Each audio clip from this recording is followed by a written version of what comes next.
The Horrible Gamers podcast may contain content not suitable for all ages. Listener discretion is advised.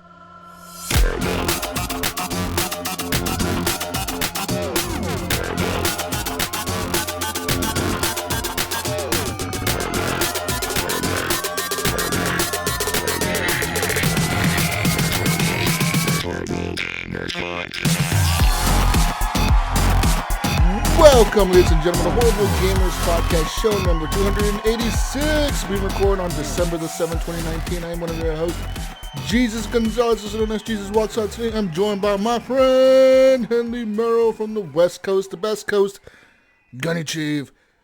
Welcome back, Gunny. Yeah. Ready to talk some video games. That's right, partner. Yeah. Welcome, Gunny. Welcome. Thank you, bud. Yeah. And from Little Ohio, The Mayo. Little Ohio, geez. When will we ever grow up? I don't know. You guys are just little. It's just stuck. Just because we don't take like 15 hours to drive down our state, why do we got to be little? Gunny, it takes like 2 fucking days to go down California. I can go from Mexico to Canada. Wait, I can't do that. I got to go through Oregon first. That's right. Washington. Yeah, partner. Yeah, Little Ohio, man. I mean, okay, what's Ohio's motto? What's their thing? Like, oh, the corn in Ohio. Oh, I don't remember. You can put me on the spot. Ohio, we got lots of farms and what's the name of your state tractor? I think it's with God, all things are possible. Really? I haven't been in junior high in a while. But isn't that Arkansas? No, Arkansas is thank God we're not Mississippi. I remember we have a lot of stuff of birthplace of aviation, actually. Oh. You guys are fancy down there. Mm-hmm. See, that's why I kept saying that's a flyover state. Little Ohio. There's no way you kept saying that, Gunny. Don't say that. Yeah, y'all clever and shit. That's why I said that. No, you fucking didn't. Anyways, and our fourth host from somewhere in America, Gersham. Welcome. Howdy. Where are you from? I'm the South. Just the South. Currently, I'm in Arkansas, and I'm probably going to be here for a long ass time. The South. And I just looked it up.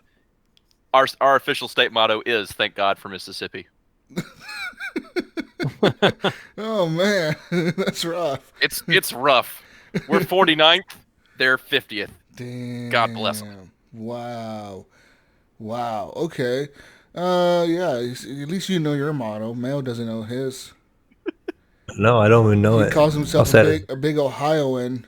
He doesn't even know the motto of the state. Look at that. He knows the Buckeyes, but he doesn't know his motto. Come on. That's right. It's probably Go Bucks. something to do with the Buckeyes, knowing them. Yeah. The biggest thing in Ohio is the Buckeyes. Yeah, Gersham's right. It's with God, all things are possible. Is our Ohio motto. Damn, you scored it on the first try.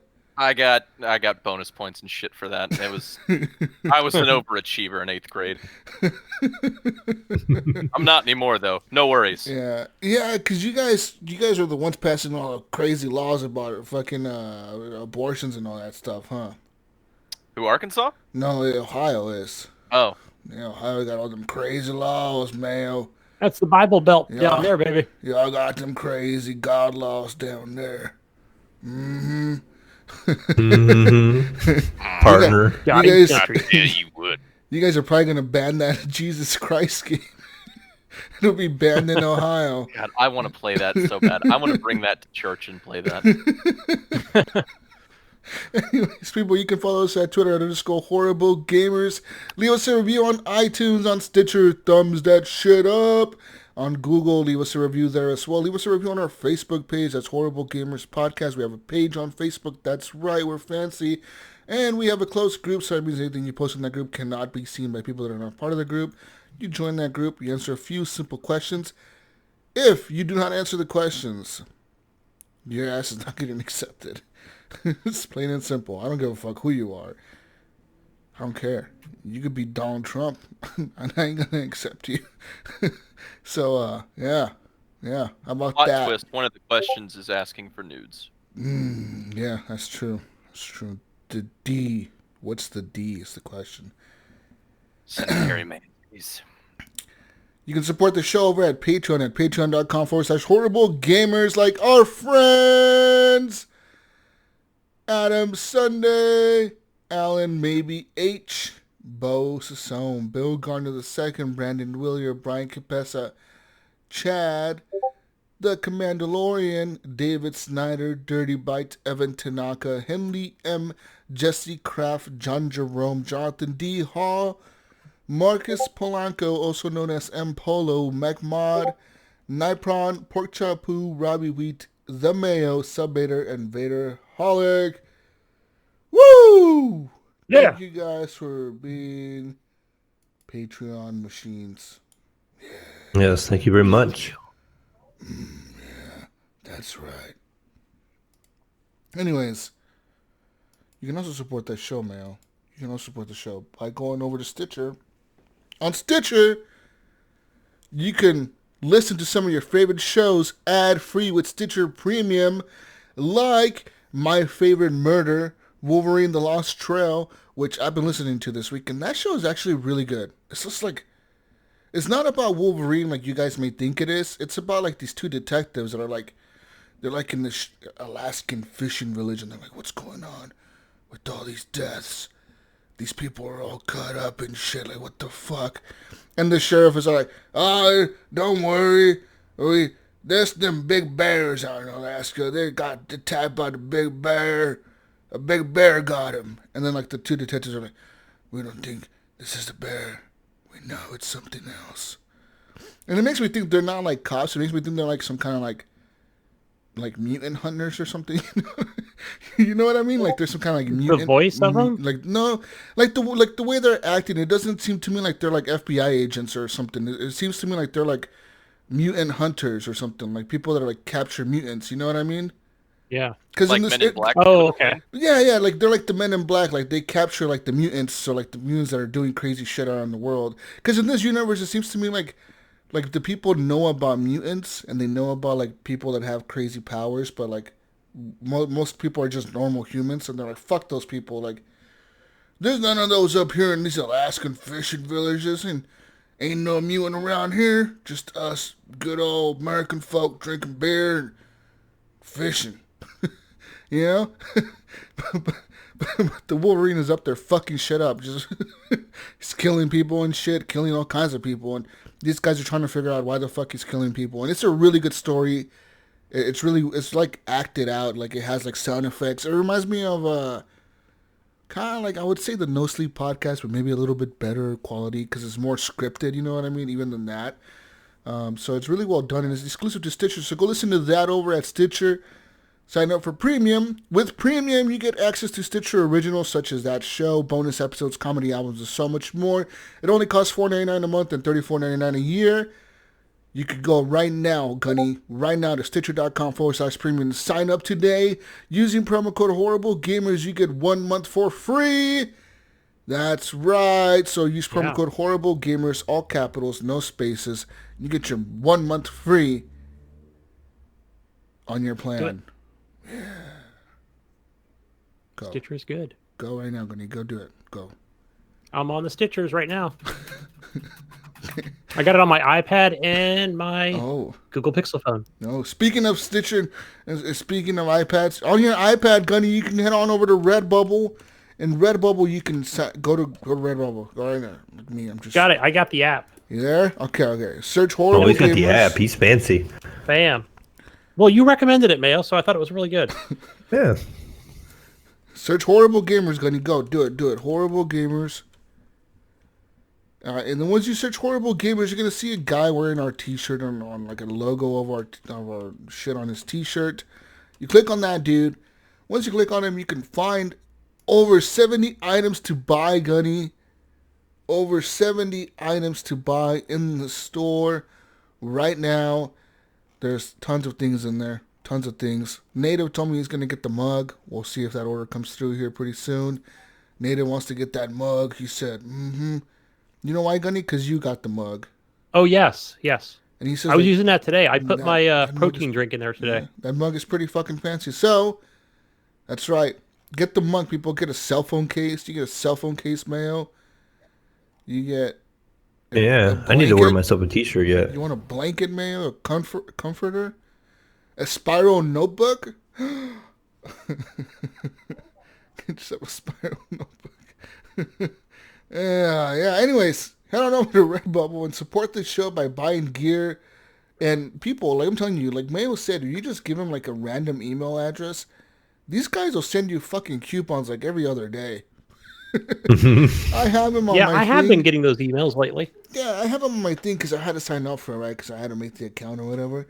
And then, sure enough, like every fucking week, like last week, I got a coupon for like buy $30 worth of shit, you get $10 off. So use this code for $10 off, and sure enough, it works. And like all these things, like You'd be a fool not to take a deal like that. Yeah, like hey, get 50% off of your order. Use this promo code or whatever. I was like, oh, what the fuck? Get free shipping. We use this code. It's like, wow. So lots of stuff is actually pretty cool when you sign up for the Redbubble alerts or whatever, because they actually do give you pretty good coupons. So go check it out, people. Redbubble. Horrible Gamers is our name in there. So go find us. Go buy some shit now. Go. Go get the clock and the block and the blanket. And the sock. No rocks. You won't find them there, but you will get free shipping. Yeah, Find Or the promo Glocks. code. shipping. Free shipping. Anyways, gentlemen, let's get into video game talk. Oh, wait, no. Gotta give a shout out to our friends over at Fowler and Twistix for break out the intro song to the show. And broke for free for Night Owl, the outro song to our podcast. Now, let's get to talking about video games. Gentlemen, big development this week on the Call of Duty front. What's that? I was talking to a buddy, Jesus, about, I don't know, he was talking about he got the season pass or what have you, and how they messed up the playlist. What? Is that what you're going to talk about? What The new what do you mean they messed playlist? up the playlist? That's what he was saying, that What are you talking whatever about? that map was, it's supposed to be active 24 hours. Oh, no. Okay, so you know how usually, like, when that first map came out, Shoot House, Shoot House, yes. that was 24. They had a 24/7 playlist called Shoot House 24/7. Well, of course, when the new season pass thing came out, you got to pay $10 for it. They added a new map called Crash, and that's a remake from the Crash in Modern Warfare. So it's a remake of that map. So they added that into the game, but now they switched out Shoot House for Crash 24/7. And people were kind of pissed because they liked Shoot House 24/7. It's kind of like a Nuketown map. It's really tiny. Like I would say it's even smaller than Nuketown. It's really fucking tiny. And so pretty much people were used to playing Shoot House 24/7 just to rank up or whatever, or just to fuck around. And when they switched it to Crash 24/7, people were kind of pissed.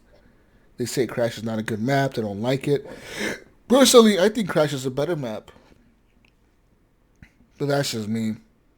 I mean, is there, not without looking at the interface of the game, is there any way to just kind of please everybody and just have them both running? Nah, All the time? Either you're gonna have one or the other. You don't want to split up your base that much. You know, they're already splitting it up by putting those people only in that one map.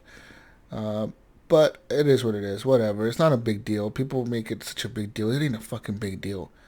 Just go play the fucking game, you fucking crybabies. It's like when they nerf a gun, people want to jump off a bridge. I don't know. It's just, it's crazy. You gotta have People something are to nuts. complain about sometimes. So wait, hold Yeah. on. Can they only play one map? Is that what the issue is? No, the issue is that they switched the map. So, like, there's a playlist called Shoot House 24/7, which was for the Shoot House map. And when Crash came out, they switched it to Crash 24/7. So they took out the Shoot House 24/7, replaced Shoot House with Crash.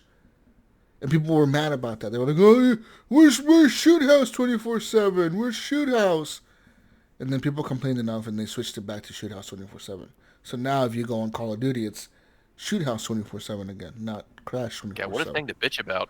Yeah, right. Like, it's a fucking map, dude.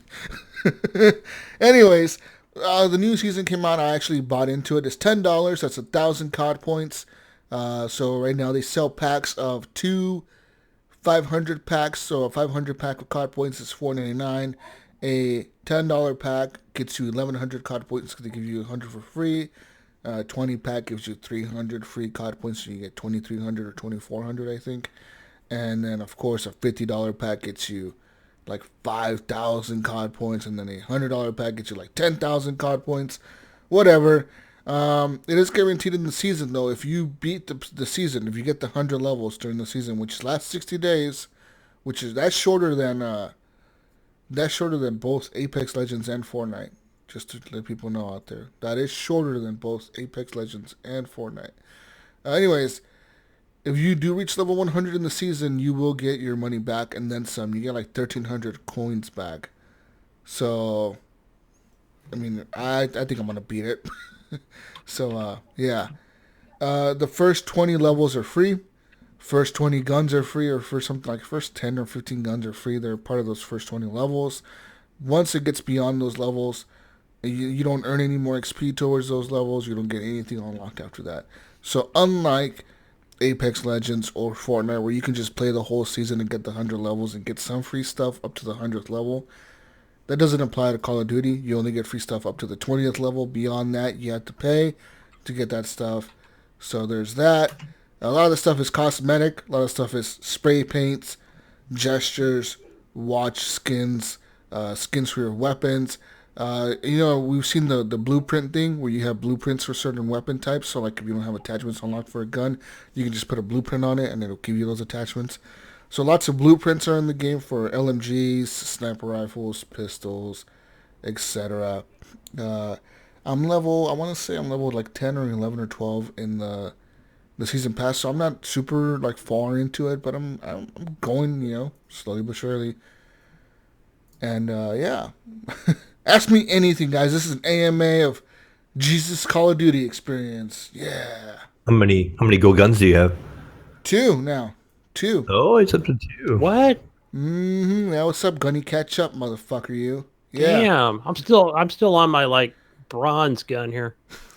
My copper gun. So, as stated last week, my goal was to get the AK-47 gold. Because, who doesn't want a gold AK-47? So, I ended up getting that gold.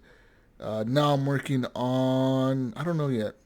I don't know what gun I want gold next. I'm just kind of fucking around with all of them now to see which one I like. So I don't know. But it's fun, like, going after these guns to become gold, because it forces you to play so differently with a different gun, you know what I mean? Like, at first I'd hated the AK, and now it's like my favorite fucking gun. I'm like, I fucking love the AK. Best weapon ever made. And, and I used to hate it. So I don't know what the fuck I'm going to use next. I just don't know. What about pistols? Do you ever use them? Yes, I play a lot of hardcore, so I'm using pistols often. And sometimes, if you play your cards right, a pistol will actually be the best gun in the game in hardcore. You just run around and one-shot people. If you're really good with the pistol... Right. Yeah. If you're really good with the pistol, you can fucking destroy people. You can destroy teams, man. You can, like, make people rage quit with, like, just killing them with pistols. People get so fucking mad and fuck you, Jesus! I had this girl screaming the other day. She was fucking screaming, like, pissed off because I kept killing her, and she was, like, the top person on their team or whatever. But no matter what her team did, they would, like, legit all gang up on me.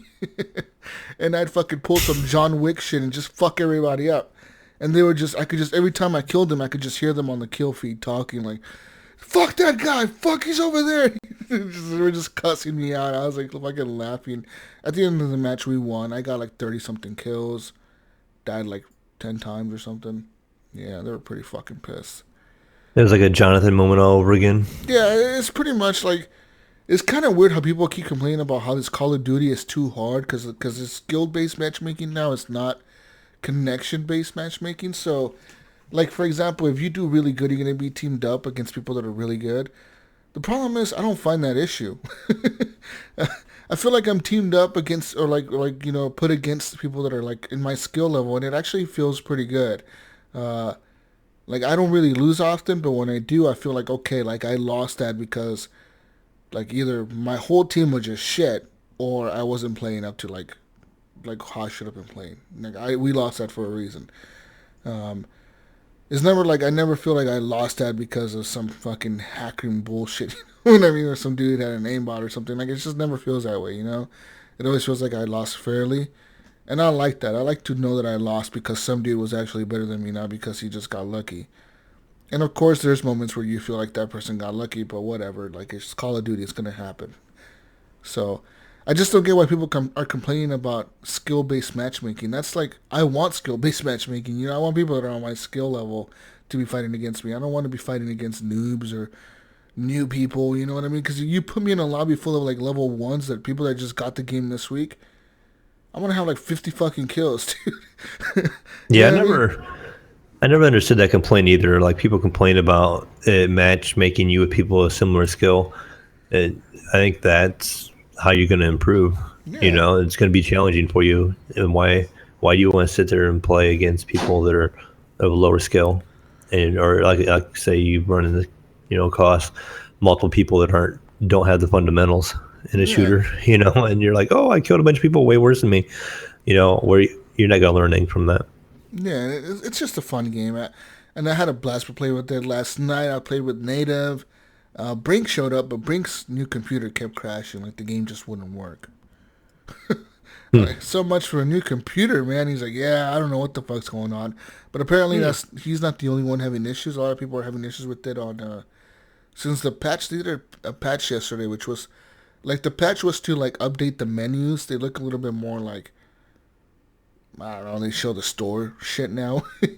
Typical Call of Duty a month after release, that's when they add all the microtransactions. So it's what they did now. Make that money. And yes, money. Ever since that update, he was having issues. He couldn't launch the game. It wouldn't launch. It would freeze. It would crash. It would just constantly keep crashing. He did a bunch of things and tried to fix it. It wouldn't work. And then, what's his name? Yoda the Third. He was trying to get on too, and he said he was having issues all night. And I don't get it because they both have pretty beefy PCs. Brink literally just upgraded his PC last week to a Ryzen 7, I think a 3700X, and then like a new motherboard, new case, new SSD drives. Pretty much the only thing he like reused was his graphics card, which was pretty new already. He just got that within like the last 3-4 months. So yeah. I mean, he pretty much rebuilt his computer, and it wasn't working. So I don't know. It just sucks. And he was like, yeah, I did it. I don't know what the fuck's going on. And then you sure enough, you go to Reddit right now, you go to like the forums in Call of Duty, and people are kind of pissed off at Activision because Activision seems to be acknowledging all the issues going on with the Xbox One X. They're trying to patch that. They've been working on that. They've actually fixed it. But they're not addressing nobody that's complaining on the PC side. All the PC gamers are like, what the fuck, dude? Like, we're telling you guys our shit keeps crashing, our computers are crashing, the game's not working, this isn't working right. And it's like Activision is just silent. They just don't give a fuck about the PC people. Yeah, you still have that audio issue where you can't hear the crossplay voice. I know Crafty was actually messaging me on Discord Really? Like, what is earlier that issue? today about that. I don't understand that. That was the issue I was having. Like when you're in the lobby, you couldn't hear anybody when you're playing crossplay. You can see their little microphone lighting up, but you couldn't and you don't hear anybody. But they could hear you. They could hear you. So you had to go through and change your audio and reset it back to default and all that junk. And it worked for me, but he said he tried it and it didn't work for him. So he actually just returned the game. He said there was no way for him to do any kind of ticket on it or anything like that. So he just was like, screw it, I'm just going to return it. Yeah, so that sucks. But I mean, the game is, for me, it's a lot of fun. I really like the game. I think it's just a well done game, dude. And it takes me back to my old Call of Duty roots from Modern Warfare, the first one. And it kind of like, and it innovates on that, on those old school feeling of the game. And it just brings, I don't know, brings so much fun to me, so much joy. Just fucking people up. And it's Gersham, a blast, dude. Are you into Call of Duty? Have you been playing it at all on the PC? No. The last Call of Duty I played was Big Red 1. I haven't played one since then. I've got a few on my library, but they're one of the 300 plus games that I haven't touched. I got them in a bundle or something like that. It sounds all right. To me, Call of Duty is the FIFA of first-person shooters. It's the same thing. They just changed the number. Yeah, I will say though, this one has a really good campaign. I enjoy the campaign quite a bit. It's actually, yeah, it's that was really good. Anyways, Call of Duty, the new season passes out, all that good stuff. Your Call of Duty points, apparently, they carry over from the previous games. If you bought them in the previous games, they carry over to this game. Join the Call of Duty. Join the Call of Duty clan that I have on the. So there's an app on your phone you can download. It's the Call of Duty companion app. In there, I created a clan. It's called the Horrible Gamers. It's HGP. You can see it on there. You can just find it under the clans section of the thing. We have 9 out of 20 people that are members. We need 20 people so we can get that double XP, man. Every time you win, like in a week, they have like different challenges. For example, one week it'll be like, get 1,000 kills in team deathmatch between all of you guys. And if we achieve that, which we easily can, you get like ranked on first, second, or third place. And then depending on your rank, you get certain unlocks. So, for example, if you get third place, you get double weapon XP. If you get second place, you get double weapon XP and something else. If you get first place, you get like an hour of double XP all across the board and weapon XP across the board. So you get just double XP tokens for free. You don't gotta buy Doritos and that Mountain Dew, guys. You don't gotta buy Doritos and Mountain Dew. That's all I'm saying. We know you are anyways. No, but. Fuck yeah, we are. America, fuck yeah. But can I do this from CallOfDuty.com? Yes. No, I don't know. I know it has to be in the companion app. Oh, okay. So download the fucking app, Gunny, damn it. Just fucking download it, damn it. Be so lazy. I'll go find it on the App Store. That's where I'll get it. Anyway, so Call of Duty, guys. Yeah, well, it's good.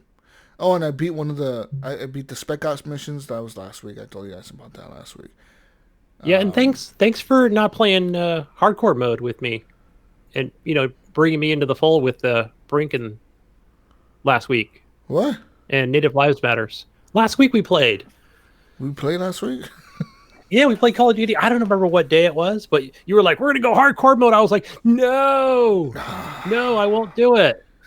I'm good in either mode, so it doesn't really fucking matter. I'm just pretty good across the game, and that's me bragging, motherfuckers. I don't give a shit.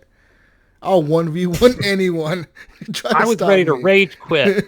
I don't give a fuck. You say, oh, look at Jesus, he's bragging. I am bragging, because fuck you. I'll probably take you on in a 1v1 and beat you. That's why. I don't give a fuck. Let's be real. Bold. That's pretty bold. good. Pretty good at the fucking game. Gotta admit, Gunny, when you're fucking good at something, you're fucking good at it. You know what I mean? Damn right. It's like you're gonna fucking, like go against fucking an NFL quarterback and throwing the ball across the field. He's probably gonna whoop your ass. You know what I mean? It's the same thing, Gunny. Yeah. You're not gonna play basketball against LeBron James, right? No. Exactly. Not against Curry. Hell no. You're not gonna go and play fucking golf against Tiger Woods, are you? Exactly, motherfuckers. Pretty much, I'm really good at the game, and I just had a lot of fun with it. And last night, I was actually playing that mode that Mayo likes, that 2v2 mode, because I had to do a challenge to get 10 matches done. And so it was just me and randoms. And these two guys, they were part of like their clan was called ESA. Like the electronic fucking, what's this shit called? The one that does E3, the electronic something authority fucking. Expo? What? No, yeah, they do they do E3. They run E3. It's called the ESA. They run like all the video game shit in the United States. Anyways, that's what their clan tag was, and then one of them was like, their gamer tag was like ESA PlayStation and ESA Xbox. And these two guys get on there and they were talking shit. Entertainment Expo? Yeah, something. I don't know what the fuck. No, it wasn't E3. It was ESA is what their gamer tag is called. Anyways, the fucking these dudes got on there and like, hey, Jesus walks a lot. Hey, Jesus. They were just talking shit, right? Just talking shit. Just people in the lobbies, they're just talking shit. And I have my mic on, but I'm not talking shit. It was like midnight. I'm just sitting here in my chair, just like, whatever, dude. I'm just trying to get this challenge done. And they talked a lot of shit, and we barely lost. Like, literally, we barely lost.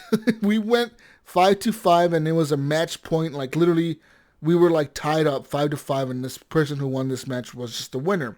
Well, they were all bragging, like talking shit at the end, and my teammate was pissed off. He's like, "Fuck you guys!" He was talking about me. He was like, "My teammate doesn't even have a mic," And I had a mic. I could hear what they were saying. I just wasn't talking back. Why didn't you 1v1 them? No, and then they showed up on the rotation. They were my last match of the night because I was doing 10 matches. And sure enough, what happens? They come into my last match, and one of the guys is like, "Oh, there's Jesus. There's Jesus walks a lot again." And I was like, "Oh, yep, here I am again." And then they were just talking shit like, "Oh, we're the guys that whipped your ass last time." And I was like, "Okay, okay." Dude, these guys, we beat them 5-0. They didn't beat us one fucking time in that. They didn't even get, I think they killed me like once. And we fucking beat them 5-0. So I'm like, yeah, you guys just knew the other map really well. Because we were in the gulag showers or whatever. And they were doing some funky shit. They were getting on top of the lights. And like, they weren't really, the whole time we played them, they never pushed up on us. We were always the ones running to them. So that's why they kept winning. Because they were just camping the corners and get up on the lights or get up on top of things and kill us. And this time when we were playing, I was like, you know what? I'm going to stand right here in my spawn. And they're going to come to me. And sure enough, they did that, and I fucked them up, dude. Oh, it was fucking glorious. It was like, it feels good to just fuck these guys up, because you know they're probably like, they feel fucking stupid, because they were talking so much shit, and they didn't even, like, beat us once. It was just fun, Gunny. Fucking fun, motherfucker. Awesome, man. Yeah! I bet you were yelling, hooting and hollering. Oh, there was moments last night playing I win! No, there was moments last night playing that 2v2 mode where I was like, what the fuck? And I would throw my keyboard across the room and, motherfucker! This game is broken! Toss my fucking computer off the desk. I was fucking pissed, Gunny. I was fucking pissed. And my neighbor was probably like, what the fuck is going on with the guy? Do I need to dial 911, honey? Our neighbor, Jesus, is going crazy again. Throwing shit around again. That's the second time this week. Throwing things out the window. Fourth time this evening. I was fucking I think pissed. he's playing that Call of Duty, honey. There was some moments where he was just killing me with some lucky ass kills, and I was just fucking pissed. I was like, "You motherfucker, dude!" Oh, and that mode is really intense, Mayo. Like that 2v2 mode is really tense because you're like, especially if your teammate dies right away, and you're like, "Fuck." Yeah, you just get cornered. No, and then one of my matches, my teammate just fucking left. The dude I was playing with, he just left. It's not we were losing; we were tied up. And he just leaves, and like the next 2 rounds, that was actually pretty fun, because this dude just left, right? And you would think that these 2 guys are just going to fuck me up, right, the next round. The next 2 rounds, I kill these dudes within like 2 seconds when the match starts. I fucking run straight at them and just fucking both up. And that first round, it was like, holy shit. That guy just fucking ran at them like a spider monkey. And then the second round, I fucking ran at them again and fucked them up again. And then the third round, I tried to play it safe, and that's when they fucked me up. Because I was trying to hide, and they just did like some fucking SEAL Team 6 shit and fucked me up. And it didn't work out for me. I ended up losing, but still, I didn't quit like a little bitch. Fuck that. Yeah. Anyways. Winners don't quit. Yeah, motherfucker, you. Also, you could buy lots of skins, Mayo, and stuff in the Call of Duty store now. Yeah, I figured that was coming. There's a fire skin, some fucking ghillie suit. You could buy a ghillie suit. You could buy some other fucking suit. You could buy a bunch of other shit, a bunch of fucking things. It's all there So this is the real Call of Duty now. Isn't it kind of funny how they wait like a month now to put the microtransactions in before, after all the reviews come out about the game? They've done it for the last couple, 2-3 years now, so... Yeah, they should just wait on the reviews. The media should just like wait and let them come out with their stuff and then release the review. That's the problem. The media hasn't changed, and the games. I don't think they're. Yeah, that's the problem. They would. They would games, wait. Video games are changing, but media hasn't changed. So, I think honestly, that video game journalism, like actual writing reviews, is kind of dying, and it will die eventually. It's gonna go out to like streamers and YouTubers. And it's already been doing that for the last decade. It's just there's some few big sites that are holding on. Like there's Polygon, there's Kotaku, there's fucking IGN, of course, and all those big ones that are still holding on. But it's all gonna turn to like content creators and people that are giving their opinions on games, and people watching those content creators with their opinions. How do I mute Discord? Damn it! I'm tired of these notifications. I'm sorry. I just can't. I just mute. How the fuck do I mute the sounds? I need to mute Discord. It's driving me nuts every time. Doo-doo. I'm tired. It's probably driving the people listening mad. Yeah, I know it's driving me mad. So I'm just gonna. I'm not even sure how to do it on Can't do Windows. shit, yeah. Let's do this on the fly since we're in a recording here. Sorry, listeners. I'm just fuck Discord. I'm not gonna deal with that. Doo-doo. Fucking a whole show. Anyways. A little blooper there. We'll just chime in mid-sentence every now and then. Yeah, Boop, boop. good. You motherfuckers. We don't want you to get rid of that experience. Yeah, You need that in your life, man. Other news, other things that I played, so Call of Duty, whatever. My brother got Call of Duty as well. Actually, he got it for $30 at Walmart on Black Friday. And the Walmart edition comes with like 3 hours of double XP, which is pretty cool for him. That's kind of weird, right? To get like some kind of like, our exclusive thing is we have 3 hours of double XP. Yeah. And it's That's just Sam Walton reaching out from the grave. Yeah. Because you get a couple free 1 hours, a 30-minute, a 15-minute. That's what I activated when we played last week, was my 15 or 20-minute one. And you get lots of those tokens with that season pass as well. You get like, 20 minutes of double XP or 30 minutes of weapon XP. It's just dumb shit like that, you know? What does the XP actually get you in this game? Because it's all aesthetics, right? Well, no, you're still ranking up like normal Call of Duty. So you're still ranking up and you're still unlocking stuff as you rank up. Right. So I'm a COD noob. I haven't played since Big Red 1, and I didn't play multiplayer. So I don't know. I don't know what the point of it is. Yeah, nah. You would have to understand the way that Call of Duty has been since like Call of Duty 4. Because the multiplayer in Big Red 1 was way different. That was the one where you ran around and you actually picked up guns off the floor, right? I assume I was like 12. Yeah. Or no, I was like 15, I guess. The new one, it has like, you have a progression system level 1 through 55 that unlocks like weapons of level 1 through 55. For example, the AK-47 is the last gun you unlock at level 55. Once you reach level 55, you used to Prestige back in the day, which would reset everything and give you like a cool little badge you put on your profile thing, and it would show like, oh, you're a Prestige 1 or Prestige 50 or whatever the fuck. But it would just reset everything, and you pretty much had to go through the whole level again to 55. So it's just to change your loadouts in the game, right? Yeah, now there's no Prestige anymore. Now you reach Officer ranks, which is up to level 155. So once you reach level 55, you can rank up 100 more times.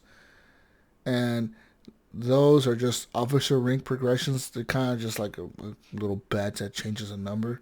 And then now they have the season pass as well. At this point. Yeah, now they have the season pass as well on top of that, which is the season pass is completely separate progression from the other two. And the season pass gives you cosmetics and items to unlock. For example, double XP, double weapon XP, stickers, guns, shit you put in your guns, your fucking stickers, little fucking charms. Skins for your characters. Trinkets. Yeah, it just sounds like EP. It's just making your electronic penis bigger. It's kind of like it's like every season pass out there, like even the ones in Apex Legends or even in that Counter-Strike Go. All that shit. It's the same shit. It's just cosmetics, isn't it?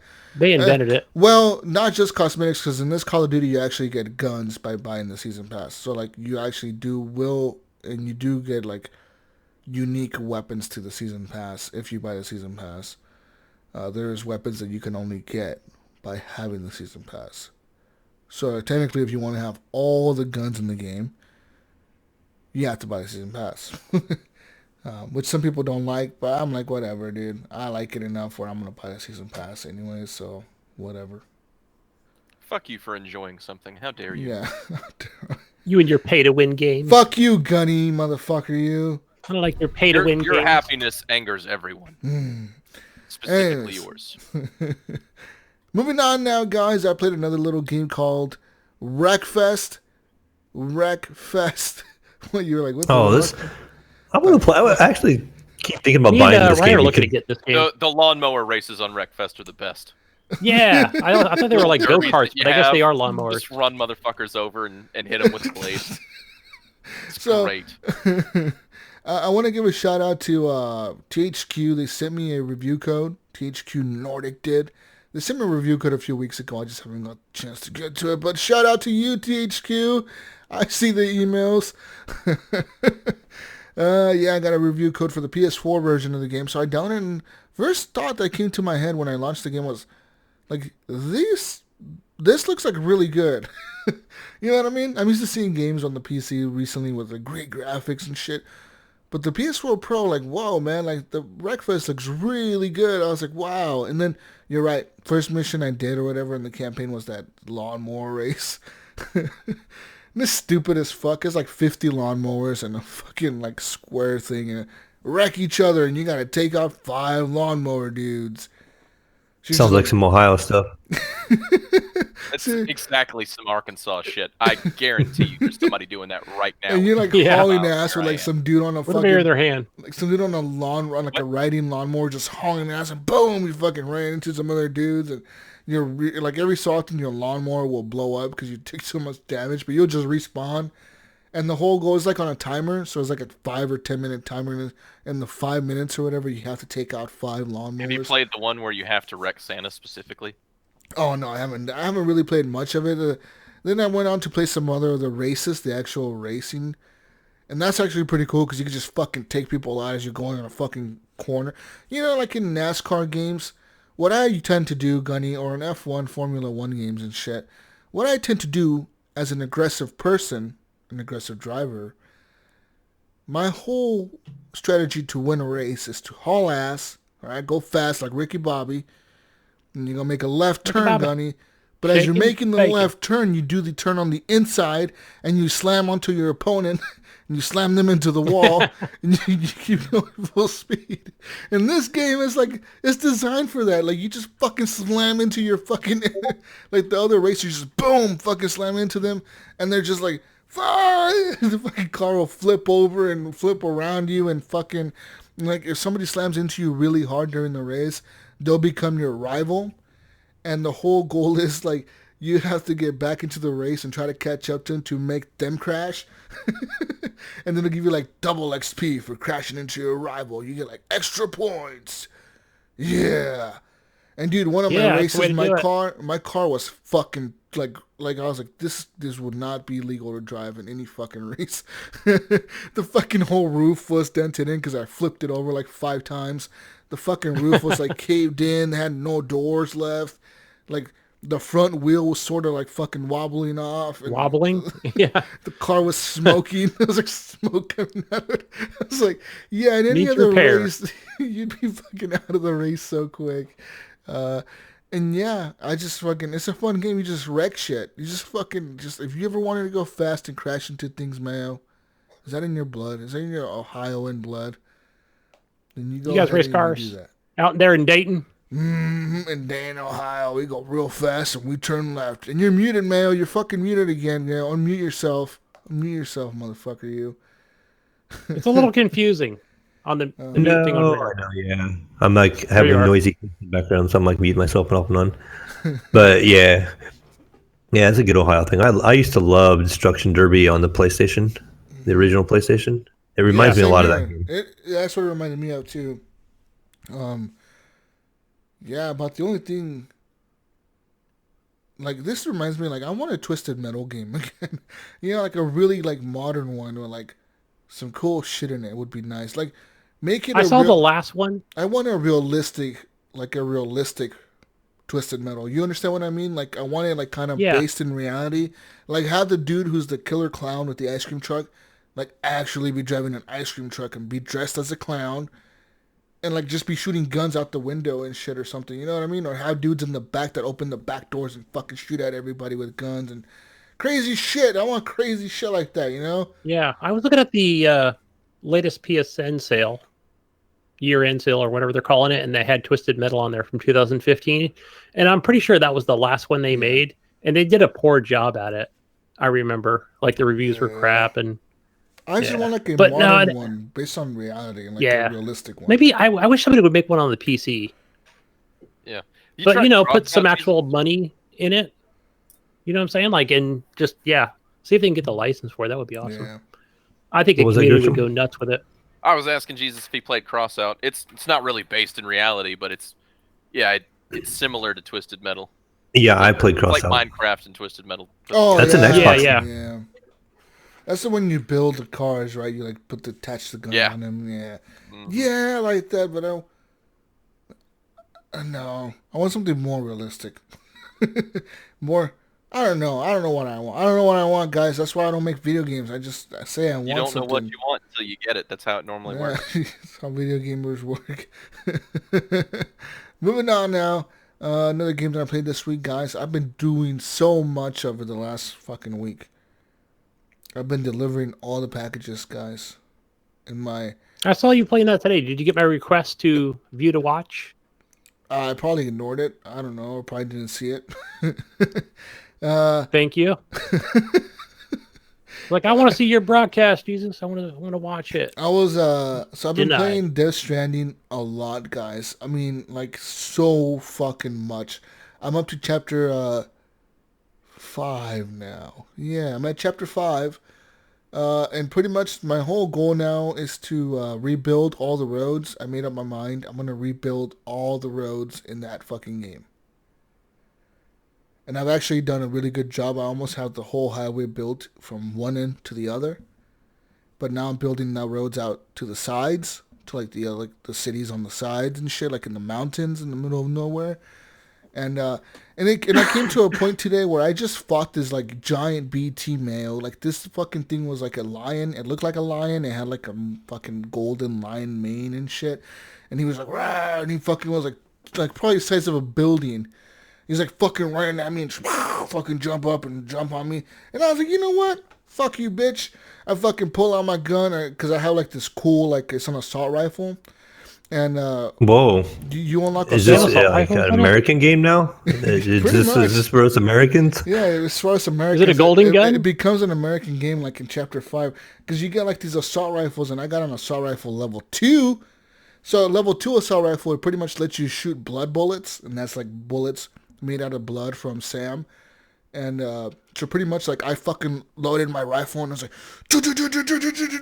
I'm fucking shooting this thing and it's like, fucking we're jumping up and fucking crashing into me and I'm just fucking, and I'm pulling out my fucking grenade like you got the blood grenades. Remember I told you guys the blood grenades from the beginning where you poop and you piss and you fucking make these blood grenades. So I'm making this blood grenade, I'm fucking throwing it in his face.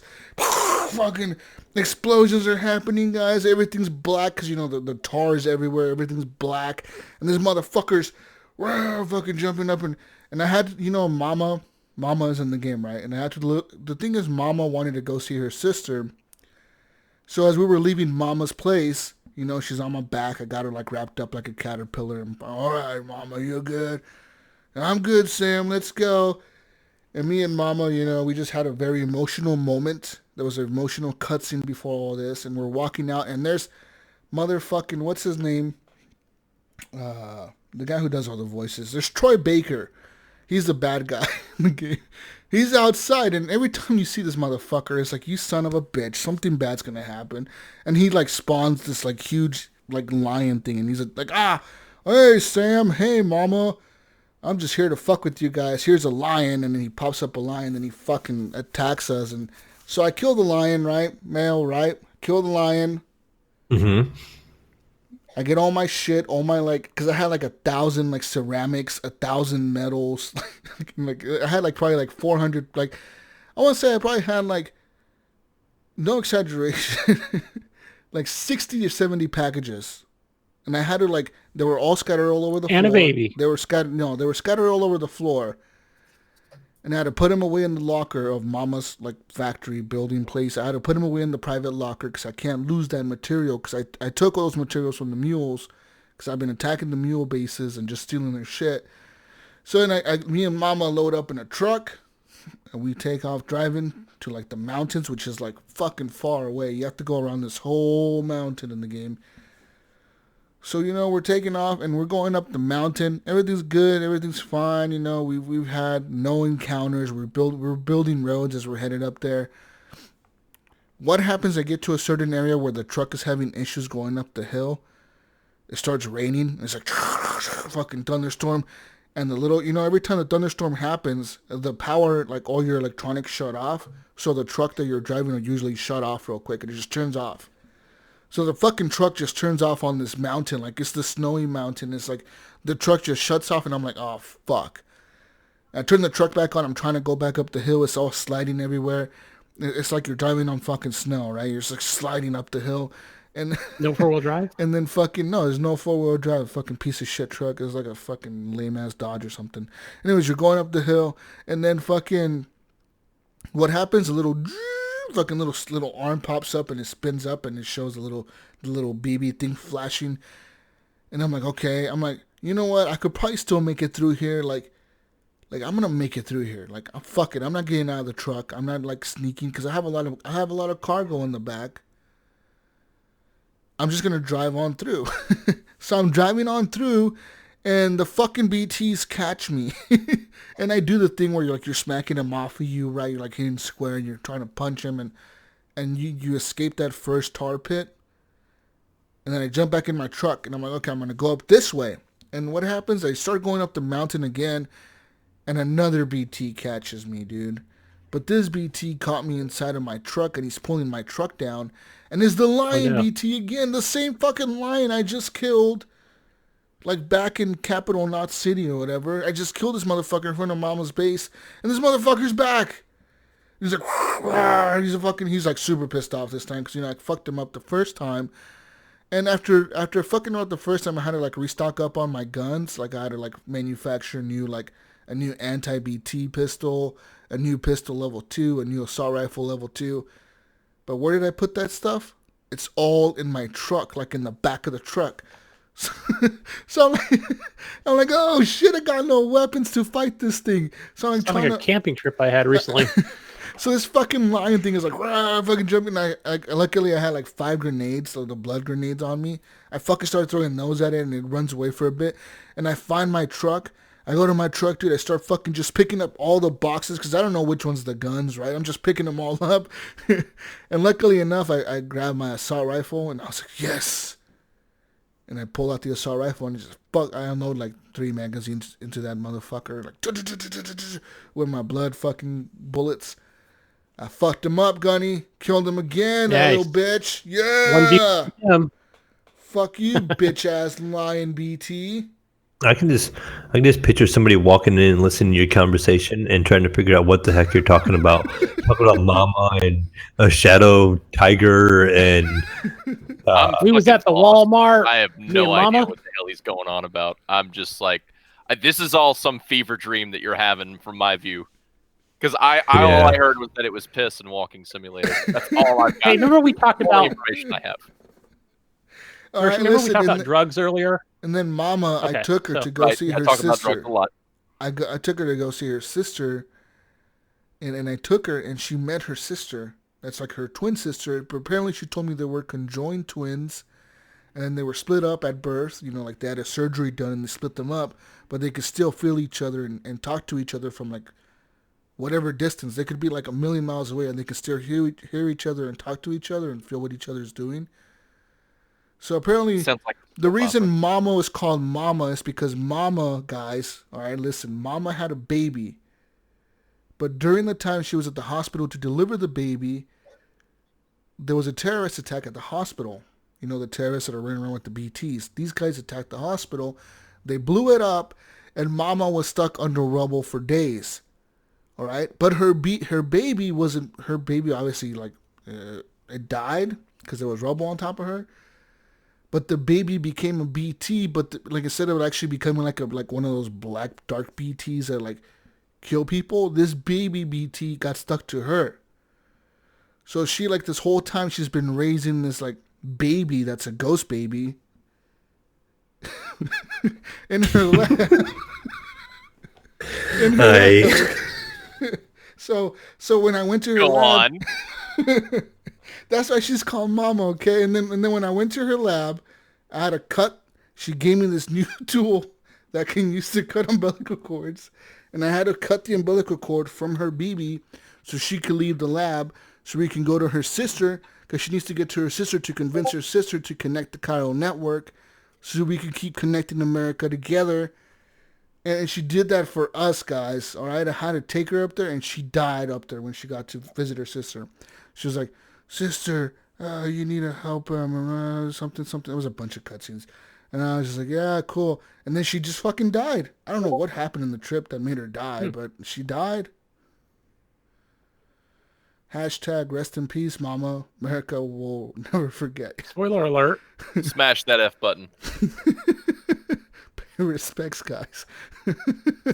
I mean, it was pretty heartbreaking, Gunny. I mean, fuck, Did you feel that emotional connection? And actually, when because these are like real actors, like they're actually like actors, so they really do a good because they're doing the mocap, they're like fucking their facial expressions, and when like she was telling you to cut that like the umbilical cord from her baby, that's a ghost baby, but you're like, fuck, this is pretty like he's like, are you sure you want me to do this? And then she's like, yeah, just do it. Like we got to do this. The only way I can leave here is if you do this. And she was like crying, and I'm like, I don't want to do this. This is kind of fucked up. But I did it anyways, We got to connect the chiral network, Gunny. It's got to come back online.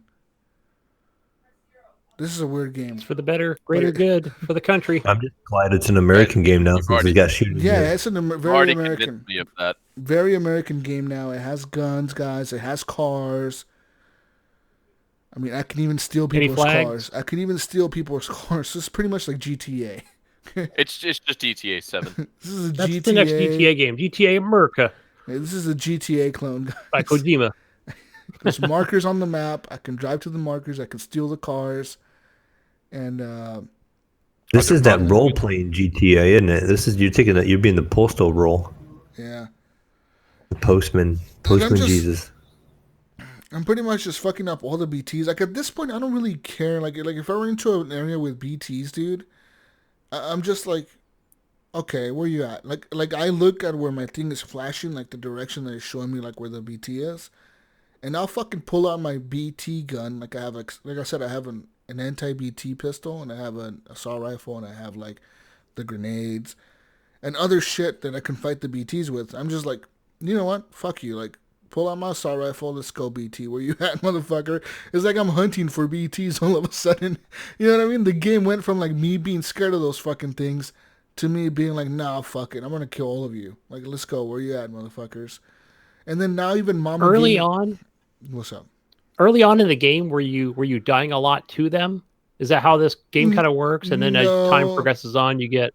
Early on, they're more of a threat to you. You're not dying a lot from them because you can avoid them. Like I said, the whole thing of the flashing arm on your chest or on your shoulder or whatever, the one with the connect to your BB, that thing, the whole point of it is to warn you of where they're at. But the problem is that the game becomes like if you get such a high level with all these places that you're delivering things to, they start giving you upgrades, all kinds of upgrades. Like I got a cover for my backpack, all kinds of cool shit. I got like a badass like new like a level 3 fucking car that can go for like ever across the whole map, and like they give you like all these upgrades, and the game becomes like to the point where you're just like, you don't give a fuck. Yeah, you have everything to beat these things. You're not afraid of anything. You know what I mean? Like even the big ass one, like that big lion one. Like yeah, he's a hard fight, but if you know what weapons to fight it with, it's just like it's easy to kill him. Like at the first time, he almost killed me, but that's because I had no weapons on me. I had nothing on me. They were all in my car, and I had to go find them. I barely pulled that off. But now it's like whatever. Like I just fuck all those BTs up. It doesn't matter to me. It's fucking weird, you know what I mean? Even the mules, like the guys that are in the game, you know, the ones that steer your packages, those guys, I just fucking run into their bases now. Like I just walk through their base. I'm like, I don't care. If you come attack me, I'll just kill all of you. Like you don't kill them, but you knock them all out. And it clears out that... You just go punching faces and that's it? No, you get this bola gun. It shoots out like these, like a bola, like, you know, the rope with the 2 balls, and it wraps him up around them. You just run up to him and kick him in the head and knock him out. And then once you knock all of them out, it tells you like, hey, this area is clear it's clear for now, and it'll stay clear. And while it's cleared, like you're gonna see like normal porters walking around here or whatever. And same thing with there's these guys called the terrorists. So like those guys are the ones that are like they used to be. They're the ones that actually run around blowing shit up and dropping nukes everywhere. You actually run into those guys, kind of like the mules. They have the same kind of camp where like they have a perimeter and it scans you, and if they see you, they come chasing you. But these guys, they don't just attack you with like spears and shit. They like shoot at you with real guns. So like later on in the game, you can craft armor plating for Sam, and you can have this armor plating. But I'm like, I don't give a fuck. I use the same tactics I use with the mules on them. I just knock them out. Because, like, it's the same thing. If you kill them, you're going to create a void out. You're going to create more BTs. You're going to create an issue for yourself in the future. So the best thing to do is to just knock everybody out. You know what I mean? So I'm just knocking everybody out. And that's pretty much what I'm doing in the game. There's an ambulance going by a fire truck. Woo! But yeah, besides all that, guys, that's Death Stranding for me. The game is fun. There's something about it right now where I'm just like I'm fucking hooked on it, dude. I don't know what it is. It's like fucking crack, guys. I need substance abuse help. I mean, the story sounds engaging and confusing at the same time. The story is actually really it's actually pretty good. Like it kind of doesn't make sense sometimes, or some of the stuff makes me laugh. So I'm just like, this is so fucking Japanesey right now. It's so Japanesey. Like this shit would never been done in an American game. You know what I mean? You would have never seen this. But it's Hideo Kojima, so of course you're seeing this. And but a lot of it actually is kind of making sense. I'm surprised how much of it I actually understand what's going on. And you unlock these hidden secret fucking things that you can read the backstory on things, and I don't know, just a lot of things that are going on in the game. It's really good though. Chapter 5.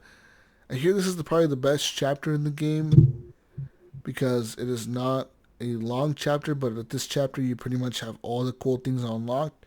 I actually got one of my bases, Gunny, one of the places that I delivered to, I think it's called the Engineer. That's where that guy lives. I got him up to 5 stars, Gunny, and guess what he gave me? Guess what he fucking gave me? A book. A star, Gunny. He gave me a star so I could put the patch. Hey. I put the patch on my pant legs, and now I have a little star on my pant leg, and it's like, whoa, look at me, guys. I got a sticker. What's up? I'm cool. Look what I earned. It's like in elementary school, you know? School. So like elementary school when you earn the sticker and you're cooler than all the other kids because you got the sticker. I got a star, you don't. Yeah. Yeah, big old star. You got no stars, Gunny. How many stars do you have, huh? 0. Exactly. I want a star too. I got a star, Gunny. What's up? Yeah. Death Stranding, everybody. Woo! Thanks for keeping up with the Jesus. I'm out of here. I'll be back next week. Gunny, what have you been playing? What did I play? Oh, you reminded me. I've been playing a little bit of that Need for Speed Heat. The new latest racing game. Oh, wow. I think I played 2 hours of the 10-hour trial. 2 hours. And yeah, so far it's good. The story is pretty cool so far. Just like the last one. Hopefully I get a lot more time into this one, or at least the full 10 hours of it. And if it's even better than that, I'll make that full purchase. But I had no real issues with the controls, Jesus was talking about last week. But are you saying I should download? Pretty solid. Yeah, I recommend downloading it and playing it. It's like that. It's an open world game. So I can't remember if the last one was like that or the last couple. I think they're all in that same fashion. The only issue I ran into, Mayo, was where when you first fire up the game, it kind of gives you that option to say something like play online or play online or play offline or some shit like that, or play alone, right? I'm like, well, I'm going to play alone. I don't want to race other people. I'm just here for the trial to see how it goes. But it kind of kept kicking me out. It kept saying EA was like, hey, Xbox was getting that trigger that you don't own this game. You need to put the disc in or some shit like that. I'm like, I'm using EA Access. What are you talking about? So I don't know. It was like you didn't have all the features available, I guess, maybe. Yeah, or it wasn't like unlocking, it was probably some kind of security feature, saying, how are you playing this game if you don't own it? But it could be also, I think I've had this issue before because I game share with Ryan, where, he's got EA Access. I have it on mine. It wouldn't even let me install it in first. But either way, I was like, I don't know, maybe I just need to play online. And it's like the other games where I can see other real players online. Like they're in my game. So I heard him talking earlier. And we kind of, it was kind of cool because, you can either go to checkpoints on the map, and you get to choose whether to just play with the AI players, or you can play against other players as well, like within your game. But I only saw like 2 people on the map, so maybe that was just the Xbox count, or could have been the servers at the time.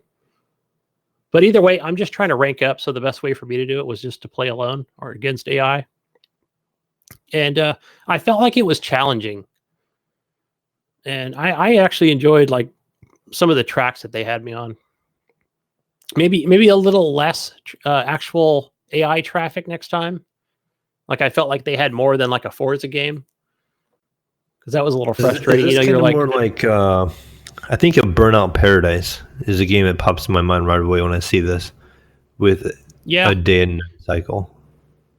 Minus the crack. I would give it that. I think Burnout Paradise just had that kind of that spaghetti map thing going on, which was pretty cool. And and gates you can knock down where a lot of ramps, where this one doesn't have those things I just said.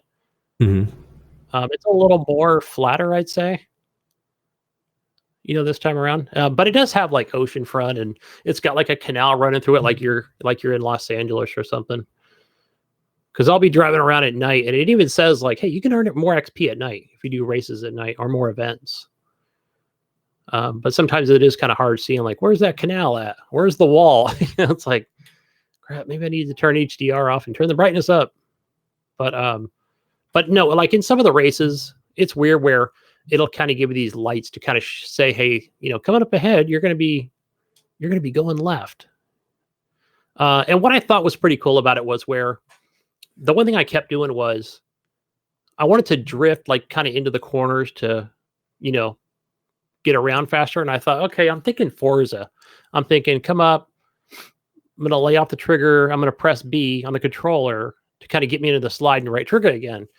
But what was cool about it was it actually shows you, like, it'll come up on the screen and it'll say, hey, how about flick the right controller quickly, tap it and then hold it.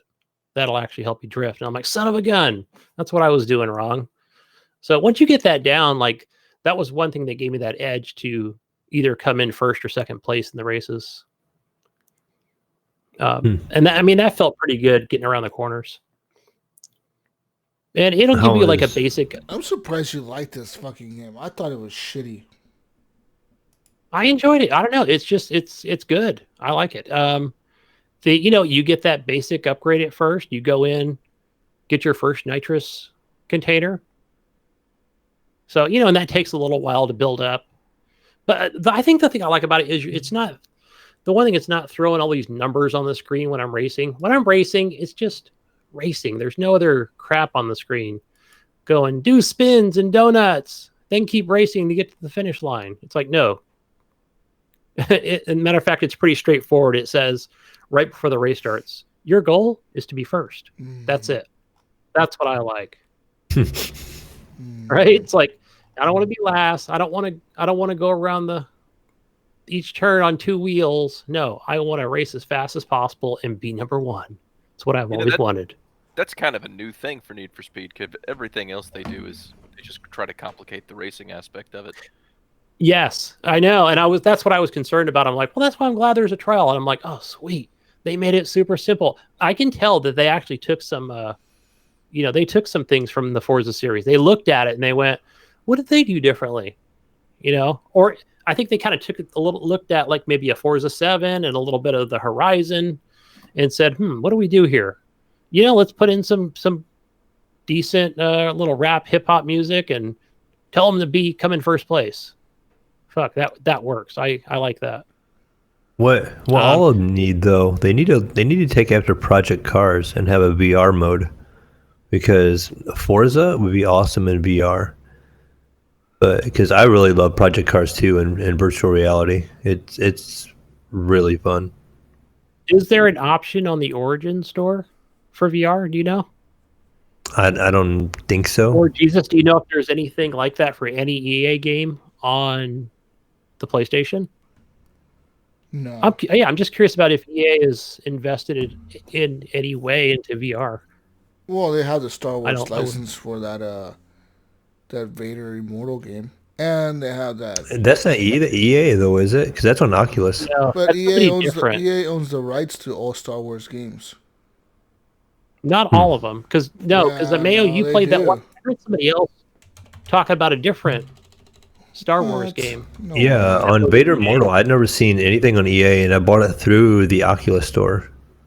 Oh wow, I guess Disney published that one. Wow. Okay, I guess Yeah, Disney's doing Disney it. published a few other games outside of EA. I didn't know that until last week. I was listening to another show, and I was like, exclusively they own the rights. I thought that was the whole deal. That's why they paid $10 billion to Disney a few years ago. yeah, that's what I thought Until too. And I was like, wait a 2023, they're minute. supposed to. But they must own the rights. Disney owns Disney Star has Wars. an option. Yeah, I'm Disney has an assuming- option to Yeah. take the production of a game from EA, but they're But there's a letting them clause run in with there. it because Disney doesn't make games; they make shows and movies. Well, it says here this was and published by rides. Disney Interactive Studios, like game studios. Right, because I think they did. Isn't there something like on the iOS, or on your phone stuff that was Disney, yeah. Star Wars related? Yeah, that Disney, actually went and straight published. Anyway, but Need for Speed. I think this one's pretty good this time around. I think even the last one was really good. I just never got too far into that one. I'll continue to play that. About EA, 6 Gunny, more hours. and VR, they're making that Medal of Honor game with Respawn. Mm-hmm. So Yeah, another Medal of Honor. Maybe that could be just a Respawn thing. Maybe Respawn wanted to do it, but it seems like they give them the green light. Hey, go ahead, do it. Fuck it. So Yeah. The problem with VR, man, is it's hard to get people to understand it unless they try it, and most people won't spend the money to try it. And, even if you can guarantee people their money back, they won't spend the money to try it. That's the problem. And it's a shitty problem because VR is fucking amazing. Yeah, I think the desire's there a little bit because, when that VR first came out, you seen that big push of all the phone VRs. You can buy these cheap little $10 headsets that you can put your phone in. And then you had was it the Samsung one that worked with your phone? The Dream VR, wasn't it? Or Gear VR? Gear VR. And Ryan Gear had that, VR, didn't he? yeah. Mm-hmm. Or Ryan still does have it. He does. I remember him having that headset you can flip up with the Samsung Put your phone. phone in it. Oh, Yeah, he showed us a demo on the show. I remember one day I was like, oh, okay, I see how that works. But I mean, that's always going to be cheesier than any real VR experience. Oh, definitely. The only reason I feel like the Oculus Quest can pull off a VR experience that way is because they're the ones who make the fucking headsets. You know what I mean? Like, they can pull off the Quest. The Quest is probably really the best one to buy. That's a standalone. Mm-hmm. But that's why it's $400 because you're not getting a little fucking dinky piece of shit you can put your phone into. This is a fucking real thing. You know what I mean? This is a real headset. And how much money? I'm trying to think if anybody knows. Facebook put into that the Oculus or how much they purchased it for. They bought it for $1 billion when they bought it off the dude who invented it. I think they paid him $1 billion with a bunch of stock options, like $400 million of that was like in stock or whatever. Right, but still, he got paid $1 billion for that idea. On top of that, whatever Facebook has been investing in the Oculus and other sectors. Think about it, like everyone only wants to think video games when it comes to these types of tech. These companies don't just put it into video games. There's like astronauts and fucking cops and military using these headsets for training or for whatever it could be. You know what I mean? Controlling a fucking robot, dropping a bomb. Also porn. Porn, yeah. But even think of Microsoft. Everyone talks about Microsoft losing or wasting money on the Kinect, but the Kinect is still used for doctors' offices. In the military is still used. It's still used in a bunch of places that you wouldn't think it's used. Like corporate world. There's still a lot of money to be made there. You know what I mean? Introduce a crazy piece of tech. Hey, remember? They adopt it. Hey, speaking of that, Jesus, this is not conspiracy stuff here, but maybe you guys have more information on it. Yeah, I think it's a little conspiracy. The Microsoft, what were the glasses called? HoloLens. The HoloLens. Okay, so the HoloLens, I remember reading an article. I don't think we read it on the show, but this was recent, like within the last year. And they were talking about the military, State Department, whoever the fuck, Pentagon, wanted to, or, was already engaged in purchasing like 1,000 of these things. And people were freaking outraged. Oh my God, this was supposed to be for entertainment and video games. No, Gunny, are they listening? There's a red laser in the back of your window. I know, right? I'm waiting for one to come through the window here. And if you remember at the time, remember Lollipop or whatever got fired? Yeah. Well, did she get fired? I don't know if she got fired. She probably did. Hey, who knows what happened, right? And then everything just went super fucking silent on everything. Yeah. And I thought that was kind of like, what happened, And then they were talking about doing the HoloLens HoloLens is definitely going to have a military application, dude. Everything that we see in terms of tech, we have it because of the fucking military. You know what I mean? Like cable TV and the internet was made because of the military.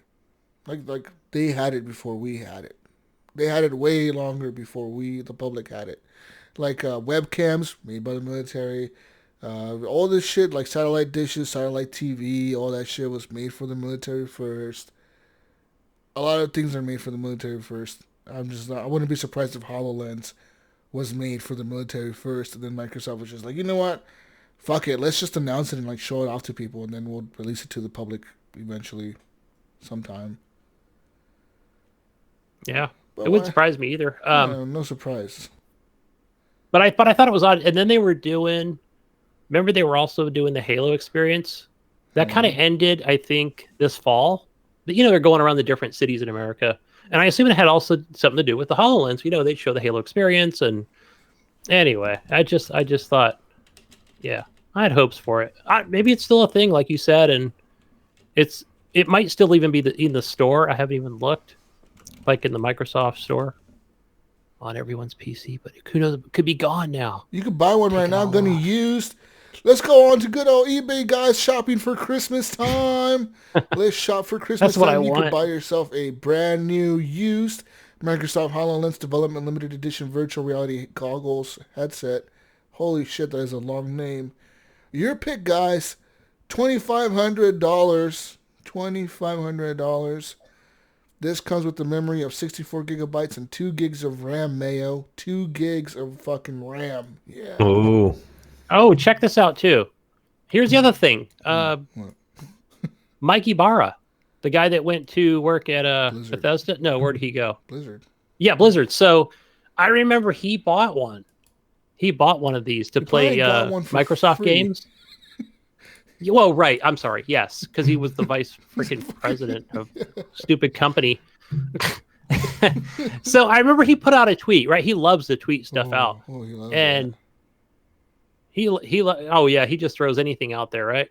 And he goes, "Oh yeah, so I got one of these. I'm gonna buy me some games," and then he never spoke about it again ever. Because there's probably no fucking games. Probably the only thing that this thing has as a game. What happened? Where's the rest of the game? Is that stupid Halo experience thing when you stand and you look at the dude in front of you, or that Minecraft thing? But that was probably just like a demo. There's probably like a 2-minute demo. No, these were separate. With the Minecraft thing. No. I mean, there are games. If you look in the Microsoft store, there's a bunch of games. I think it's not. Like I said, it's a conspiracy thing. How many games are there? Not anymore. HoloLens? Yeah, because HoloLens is not a game thing, dude. It's a fucking military application, fucking corporate world. Right. That's when they sold it. Yeah, when they sold all that stuff off to him. Motherfucker, you. But yeah, we'll talk about more VR. And Gunny, how you interrupted my 2 HD 16:9 light engines with holographic resolution of 2.3 million light points, guys. It also has a 12 megapixel photo and video camera with 4 microphones. And the battery, guys, will last you a whopping 2 to 3 hours in use. And it has a standby of 2 weeks. So there you go. There you go, guys. That's not bad. I mean, you're probably not going to stand there for more than 2 hours anyway. Or use it for more than 2 hours at a These are expensive. Time. $2,000 to $5,000. It's the prices that I'm seeing on here. Jesus. Gunny, I want one for Anyway. Christmas present. Yeah, I'm going with the Oculus Quest. Whatever, Go S. I don't know. Whatever that one is. I'm going to get that for my son. I'm getting my PSVR. The other game I played this week, played a few others, but I did get a chance to play more Control. Jesus.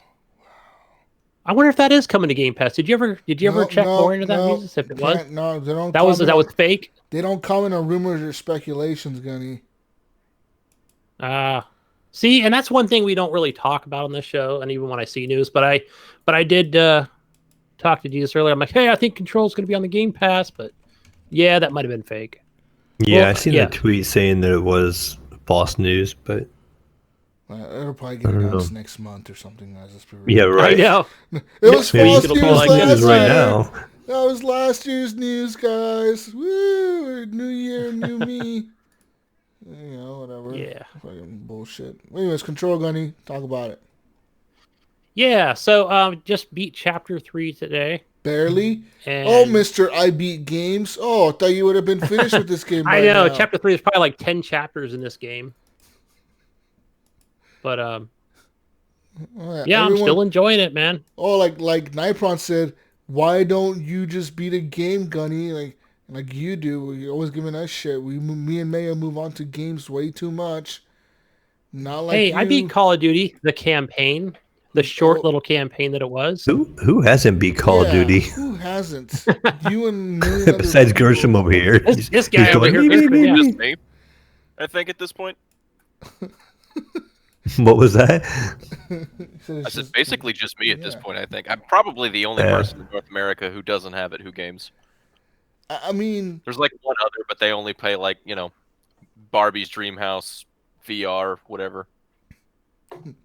That's a great game. That actually sounds like a pretty cool game. That is a legit good game. You're going for achievement points on Gotta that. give Barbie. Mattel has got that shit unlocked. They know how to make a Barbie game. Barbie VR game sounds pretty cool, guys. Let's go find this Mayo. Got it for free because my girlfriend works for one of their former CFOs. Nice. Shit, fiance. I'm sorry. Fucking fucked that up again. Anyways, Gunny, Control, is it good? Yeah, it is good, man. I like it. You don't like it enough to beat it. You don't like it enough to beat it. I need to play it, but no, man. I gotta get a little Star Wars in there. He doesn't want it. My Ghost Recon Breakpoint. Oh, how many games have you beat, Gunny? You seem to be moving on to a lot of games. I'm at like 2%. Yeah, I'm at finished at like 2% of all the games that I have. Gunny's like a regular Frogger over there, just hopping from game to game. Going from game to game, Gunny. Pretty much. Fucking game whore. Stick to one game, Gunny. Hey, you know what? I got that Spider-Man on that Black Friday sale. Game of the Year edition, $25. You're moving on to a new game before beating all your other games, Gunny? Another new one. So I got that old game, right? And got that installed, and it's like, I'm going to play this. Wait, update. It's going to take an hour to update the game. Yeah. PlayStation has gotten way better about that, man. Back in the PS3, it would take fucking hours and hours to update games. I remember the first time it was probably like the fourth PlayStation 3 that I had. But still, I bought one with like the Tomb Raider, the original, the reboot back in 2013 or 2012 or something. With that Hot Lara Croft reboot one. And then I got the game and I went home to install it on my brand new PS3. That shit literally took 9 hours to install. Like 9 fucking hours. I was like, oh my God, what am I going to do for that long? Well, it's still like, I think Mayo said it's opposite for him, but I'm telling you, it took like at least an hour to update. Really? And I mean, that's the one thing I don't like about the PlayStation is where, like, oh, this will be quick. It'll be a quick little update. Oh, no. We got to take an hour to download it. Crap. But, I mean, now that it is and I have it set for automatic, I shouldn't have to worry about it. Like, I can actually just go in and play it now.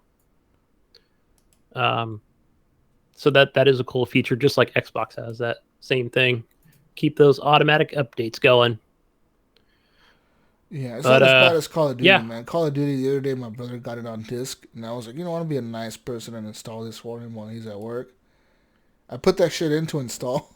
It was like, you need 195 gigs of space, and this is gonna take. There's like, we have a day one update, and it was like, the update is 95 gigabytes. Jeez. Do you want to install now? And then put yes. It was like, this is gonna take 6 hours to install. Goodbye. I was like, wow, holy shit. Like That's like an all-day plus. That's like crazy how many updates that game has got since it released. Like 95 gigs worth of updates, dude. Damn. Fuck. It's a lot of That's updates. crazy. Anyways. Anything else? No, that's about it. I just played a little bit of everything else. Our PlayStation Plus game of this month, I've been playing that Monster Energy Supercross game. What? It's a Supercross game. I suck at it. Whatever our free PlayStation Plus games are this month for December. They are. Super Monster Energy Drink Supercross shit. I don't know. Okay. It's a Supercross Sounds game. like half the name is just fucking trademarks. I know. Well, so what they did was they made a Supercross or whatever, and then Monster came along, I think, and said, "Hey, we want to make the same game but put our logo on it, and we're going to up the graphics a little bit." That's exactly what they did. So you can buy like a hobo version for like $20, and then the Monster one's like $40. So if you have PlayStation Plus, you get it included with your Plus subscription. Okay. Yeah, so do that if you're into the Supercrosses. Anything else? Nope, that's all. That's it for me. Oh, they give away Titanfall 2 also? I need to get this game. That's the other one, yeah. Shit. See that player count? Holy cow. All right. Anyways, Mayo. Why don't we let Gersham have a shot in here what he's been playing? Yeah. I'll finish up. Alrighty, Roger. I've been playing a few things. I got a game back in the sale, the autumn sale on Steam, Infested Planet. It's almost like a top-down strategic recreation of Starship Troopers. It's basically that's what it feels like. It's a lot of fun, but it's very bite-sized. Like you can play it for 5 minutes and then get up and you had fun for 5 minutes. Basically, you just have Marines that drop down at a base. You upgrade their weapons from basic assault rifles to miniguns, rocket launchers, shit like that. But it's got a little storyline to it. It's simple, but it's fun. I've been putting a lot of hours into an MMO recently called Gloria Victis. It's seen that. Yeah, it's pretty fun. It's a realistic PvP crafting based kind of a thing. Like it's what they call low fantasy. So there's magic. It's just that you as a player can't use it. It's what the most people in the Middle Ages probably thought was actually happening. But it's you have like 3 nations and they all fight to control territory, and it's a lot of fun. But it's basically just mostly a lot of prepping for battle and then getting into battle and losing all the stuff that you prepped. It's good fun to lose, but I lose a shitload of it. Haven't figured out the ins and outs of it yet. And obviously, the Master Chief Collection came out.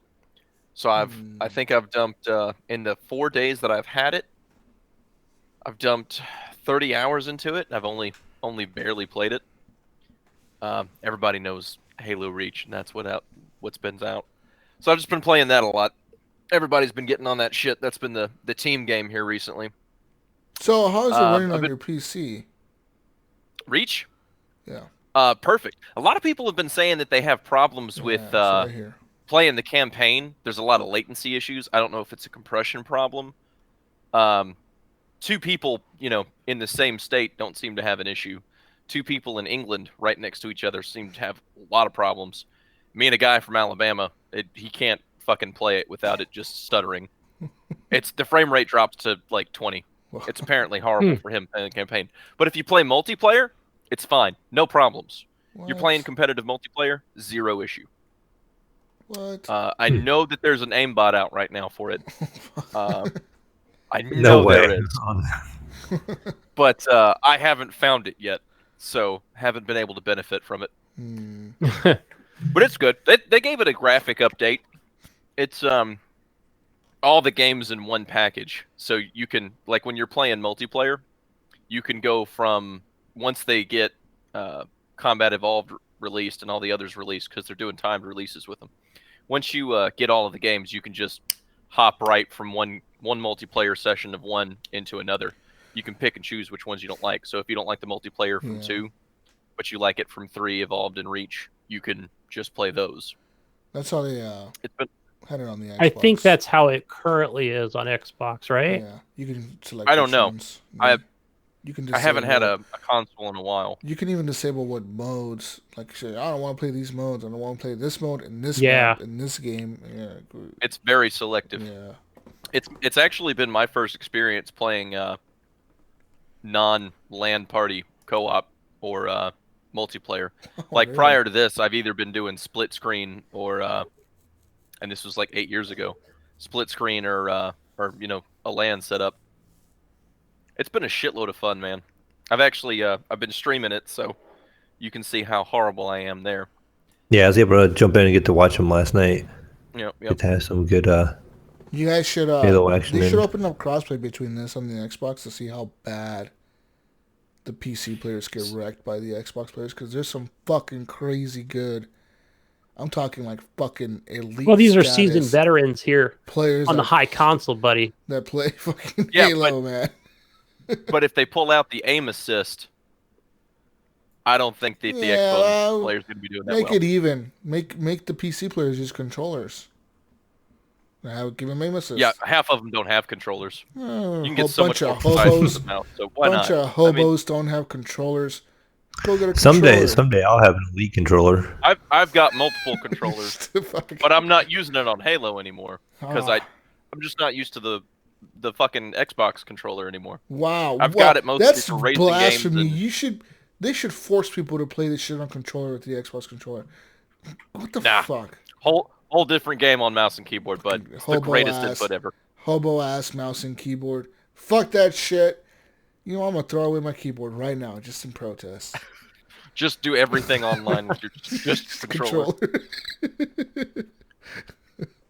It takes you forever to get out of sentence. I have a quick question for you, Gersham, real quick on that. Yeah, on Halo. So I downloaded Halo and the Master Chief Collection, installed it. What resolution do you run on? 25 1440. Okay, see, I can't get my monitor, my game to go to 1440. So when I go to my settings in game, I set it to 2560 by 1440, and the screen goes dark and asks me if I want to do the settings. I hit yes, and it goes to 2560 by 1080, and the screen is all like smashed together. So then I redo it. I'm like, oh, maybe something was wrong. I tab over one time and I hit 2560 by 1440. It asked me if I'm sure. I hit it again, and it goes right back to 2560 by 1080p, and it will not let me go to a 1440 resolution. And I've seen a lot of it on Reddit saying it was like a bug in the game where you can't go to 1440. So like on my PC here, I have to play at 1080p, and it's driving me nuts. So what's your GPU? That's the first question, obviously. My graphics card is a 1070. Okay, it's the exact same one that I have. What's your your monitor is probably the issue that I would think is a problem, because if it's trying to force scale to your monitor through some other application or app, that would be a dual monitor, right? Yeah, run dual monitors.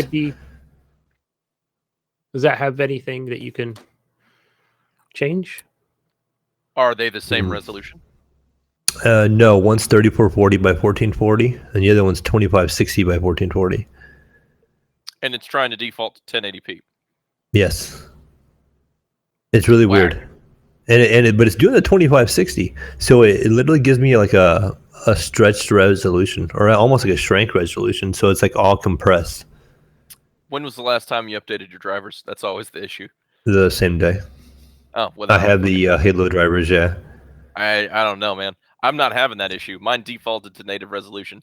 I'm guessing it's your monitor, and there's some mix up between your monitor and your GPU. Yeah, it's really weird. It's the only game I've ever had this issue with, and I didn't know. And I jumped online right away, and I seen some articles on it or talking about it, saying it was an issue. But that's probably somehow connected to the issue that I'm having. So when I stream it, I go through OBOTs, and OBOTs tries to force scale it down to like 1500, and it's trash looking on that. But probably about the first 3 or 4 minutes of all of my streams is just me trying to get it to work from black screen, because when it's trying to scale down to that, something happens and it's black. It's just dark. There is no light. It is the darkest thing that you can see. Close your eyes and imagine that. That's what it is. My guess is there's some force scaling issue that they're probably going to fix in a patch in the next few weeks. Yeah, that's what I was wondering. If it's going to be some kind of patch that comes out soon. The other thing I ran into is when I played most of my Xbox stuff, I have it on Game Pass, so I have the Windows version. Do you have the Steam version or the Windows version? Steam. Okay, so maybe that's a difference there. Maybe the Windows version. I've had games before where they're like Quantum Break was one of them, where the Steam version was way better than the Windows version. Like it just ran better and seemed to be less buggy. So maybe this has something to do. How your computer just pulls the game program up. What I was gonna say too is on the Windows version, if you go like Jesus and Gunny, if you use the Game Pass app, the Xbox beta app, and you launch the game out of there, it just minimizes the beta app and nothing happens. And you can't like the game never launches. It doesn't show it in your processes on your CPU or any of that stuff. You actually have to just go to your Windows menu and actually click on Windows and go to the game. I wonder how many people are having this issue, because I remember even when the Master Chief Collection came out for the Xbox One, it was so buggy. Like it was just crashing for like. Oh, it was bad. For at least the first couple weeks. And I think the rotation or the map rotation was broken for a few months. Like it took him about. I was just thinking like they should have had this fixed by now, or had this tested on the PC. No, it's just hard, man. The thing with PCs, you got to think about like all the different configurations people can have. Yeah, different GPUs and CPUs. It has to be way harder to fucking put out 5 fucking games in a collection for the PC. You know what I mean? That have never been on PC before. And all of a sudden you're bringing them out to it, and you have to fucking make sure that they work on all kinds of different fucking setups. Yeah, that's true. But I gotta say, like, kudos to Microsoft at least for letting me play, some indie games that I do play on the Xbox beta. Like, I was playing this pinball game today and another one, and I know what you're saying where it says, "Hey, we're gonna minimize," and then every time I jump in, like the game resolution's always set to 1440p. So I'm like, hey, there's that. I never have to change it. Mine's never an issue. Yeah, I don't know what's going on with Mayo. So fix your PC, Mayo. Must be you, Mayo. Stop blaming Microsoft. Broken ass fix this PC. Dumb thing. Damn it. I should have bought the Steam version. If I would have bought the Steam version, I'd never had this problem. Oh, here you go. Big steamers over here, guys. Big steamers. Yeah, but us console peasants over here. Fucking big steamers. Watch out. Oh, motherfucker. Almost everything I do, I go through Steam. Oh, all right. Got another big steamer on the show. Whoa, another big steamer. Steamer number 2. Big steamer number 2. I'll take a big steaming file every day as long as it works. We call on this show, the Steam people, we call them big steamers, by the way. There, Gersham. Yeah, that's a new nickname for me. Do y'all have a problem with Steam specifically? No, or just... I just find it hilarious how like Epic. Everyone's Evil like Epic. in love with Steam. Like I just find it fucking hilarious how PC gamers are all about Steam and they fucking hated Epic and all this shit. It's just fucking funny to me. I don't give a fuck. I'll buy a game on any launcher. I don't give a fuck what launcher it is. You know what I mean? It's just I don't know. It's the launcher that I started getting into once I actually got rid of crap tops that I was gaming on. before that I was a laptop noble and I was playing, shit directly off the disc. And all I've ever known was Steam. And then, Origin's setup is horrible. I hate navigating Origin. Epic is even worse.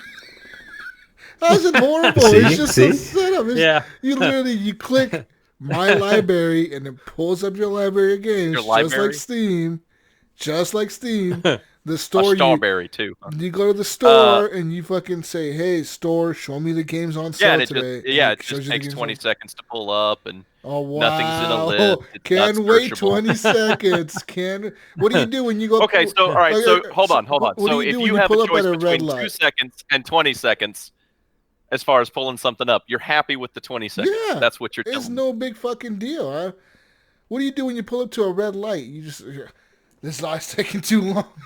The last one only took 1 minute. I scream at the lights. I'm gonna fucking hate red lights. If I'm on the road, I'm in a hurry. Look, everywhere I drive in town, nobody uses their blinker. They run red lights anyways. I'm the only one fucking stopped. I might as well be in little Chicago for all the fucking, or like Dubai. Nobody gives a fuck about the road. It's Wreckfest IRL. Yeah. I live in a town of 70,000 people. I shit you not. There is a wreck on my way to work, either on my way to work or my way home from work, every fucking day. There are at least 2 wrecks on my route to and from work every day. Damn. These motherfuckers do not know how to drive. All I'm saying is some of you guys are crazy about this launcher loyalty. I mean, is there some kind of rewards program or something? You guys getting like money back? I don't know. You're the one who's been harping on it. I just use it. Yeah. I don't like Microsoft Store that much. I have games on Microsoft Store. I have Origin games. Okay. You haven't asked me about any of that. You just heard Steam. You're the one saying that you hate how it takes 20 seconds to launch Origin. It does. It takes 2 seconds to launch it. If you like to wait, good for you, buddy.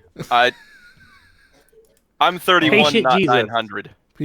Go ahead. You probably got everywhere on a mule. Who was it? Somebody I was listening to the other day on his show was talking about how bad Origin is right now. Like, pretty much they pulled the plug on like supporting it. They thought like it was crashing for them and stuff like that. I don't have any problems with it crashing, but it doesn't run very well for me either. It kind of loads funny as you scroll through the games. They kind of flicker on my screen, and it's not very smooth. Hey, that's why probably they're moving some of that stuff over to Steam. Yeah, I think it is. I think they're kind of giving up. Right? They're like, fine, we'll put our stuff back on their game. I guess big Steamers win. Put our Star Wars game on there. Hopefully somebody will buy it. Do you have like most of your games off of Steam? Who, me? No, I have them everywhere. Yeah. I have them on Steam. I have them on Origin. I have them on Bethesda launcher. I have them on Rockstar's launcher. How many do you have on Bethesda launcher? Battle 1. I have one each. Amount I do, right? Each on each platform. No, I have that fucking Wolfenstein. Youngblood or the Wolfenstein. I have them on Epic. Everywhere. I think I have more Epic games than you, Jesus. You do. When didn't we discuss this? You do. You have them because of the VR or something, don't you?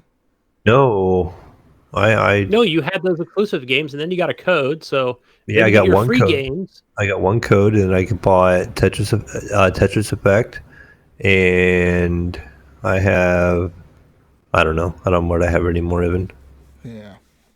Heavy Rain. I have Borderlands, Rebel Galaxy. Yep, that was another one. Oh, Borderlands. yeah, because you bought those games. Yeah, you bought Heavy Rain and shit on I almost bought Rebel Galaxy off of Epic. Rebel Galaxy is good, dude. It's really fucking good. I can't wait till that. It's a shame that it came console. out to Epic and all the big steamers are like, "Oh fuck Epic, I'm not gonna buy that game." It really is a shame, dude, because that game is really fucking good. Like, it is really fucking good. You're talking about 2, right? Yeah, the new one, Outlaws or whatever. Yeah, 2. Yeah, it's a really good game. Yeah. Anyways, continue on. Sorry, Gersham, I interrupted your. No, not at all. What Rebel Galaxy 1 was fantastic. I probably pumped 500 or 600 hours into that. Yeah, just good. Fucking tooling around the galaxy. The last thing that I've been playing probably the most, I don't know if I mentioned Raft yet. Did I talk about Raft? No. Lost track of what I was saying. Okay, I'll get that one last. Before the last, was Sword of the Stars, Argos Naval Yard. that one's an older game, but it's a lot of fun. It's just your standard grand strategy game in space. You have multiple races. They all have drastically different mechanics, mostly dealing with how they get from place to place. I typically play the Hiver. They're giant bug space alien type things, and they don't travel faster than light. So you're really into like the strategy games, huh? I play a variety of games. Last VR game that I played was Furious Seas, but I haven't played it that much. I got that as a reward for myself for completing physical therapy. Nice. But yeah, it's pretty fun. You get to pick up gold. That's the best thing in that game. I'm just asking because like, you're talking about a lot of these games that are strictly PC. A lot of our listeners are console gamers. And they're like, what the fuck's he talking about? I don't have a console anymore, man. I gave the 360 was the last one I had, and I gave it away to a buddy, and he's playing on it right now. But yeah, I don't do the console thing anymore. Why is that? We have one working TV in my house. We don't have a TV anywhere else. I live in my apartment. So my fiance will watch TV downstairs or on a tablet, and I have a Steam Link down there. Once again, big steamer. But you can play other shit through it, so it still works out all right. But yeah, I just don't see the need. There's no console exclusives that I like or want to play, and most things eventually come to PC. So I don't see a problem with just playing on PC. Yeah. Not saying I wouldn't play a console game. I just don't have a console anymore. I mean, you missed out on The Last of Us, God of War, Spider-Man. Yeah, a lot of those PlayStation games. That's why I went out and bought a PlayStation for those. You're richer than I am. See, I'm still My I'm wife 30. is. I'm turning 31 next week, so I'm still trying to save up money for a house. This is an apartment. I'm still trying to save up money for a wedding. I can't be pumping money into a console and full price 60 games. I buy most of my games on bundles, so I'll get like 20 games for a nickel. That's pretty smart. Yeah, I go to Humble Bundle this. and Fanatical and shit like that. And Are you on the new Humble Bundle? I don't have a subscription to Humble Bundle. I kind of stay away from that. Are you aware they changed it now, like on the subscription one? The Humble Bundle choice. Yeah. Yeah, now it's like it costs you more if you're not a current old member, and if you're new, it costs you more. I don't know what that's about. Yeah. I haven't actually bought anything from Humble Bundle in a while. Never mind. I've actually been trying the charity money that I spend through other places now. But when I was a broke college student, I would justify charity through Humble Bundle. So, but yeah, no, I pick up older games for a nickel. I've got like, what is it, 500 almost games now on Steam. I have a few games on Origin. Calm down, Jesus. I can see the rage building behind your eyes. But it's there. It's convenient. It's easy to use. I'm used to it. Yeah. But Raft just came out with an update. It's an early access game, and it's exactly what it sounds like. You're on a raft. There's a post-apocalypse thing. There's no ghosts hanging out like beach things or whatever on Death Stranding, but supposedly they've introduced some horror factor into it. I haven't played that far into the update to find out, but it's fun. You float around in the ocean and build shit, and you fight a shark. Dope. And now apparently that sounds cool, actually. It's a lot of fun. Is that go ahead. I was gonna say that is on Steam. I would presume, or where to purchase it. Yes. I think it's on several DRMs if you just don't want to buy it on Steam. It is multiplayer, and a lot of the best multiplayer fun that I've had has been on that. It's easy enough that you can have a conversation while you play it.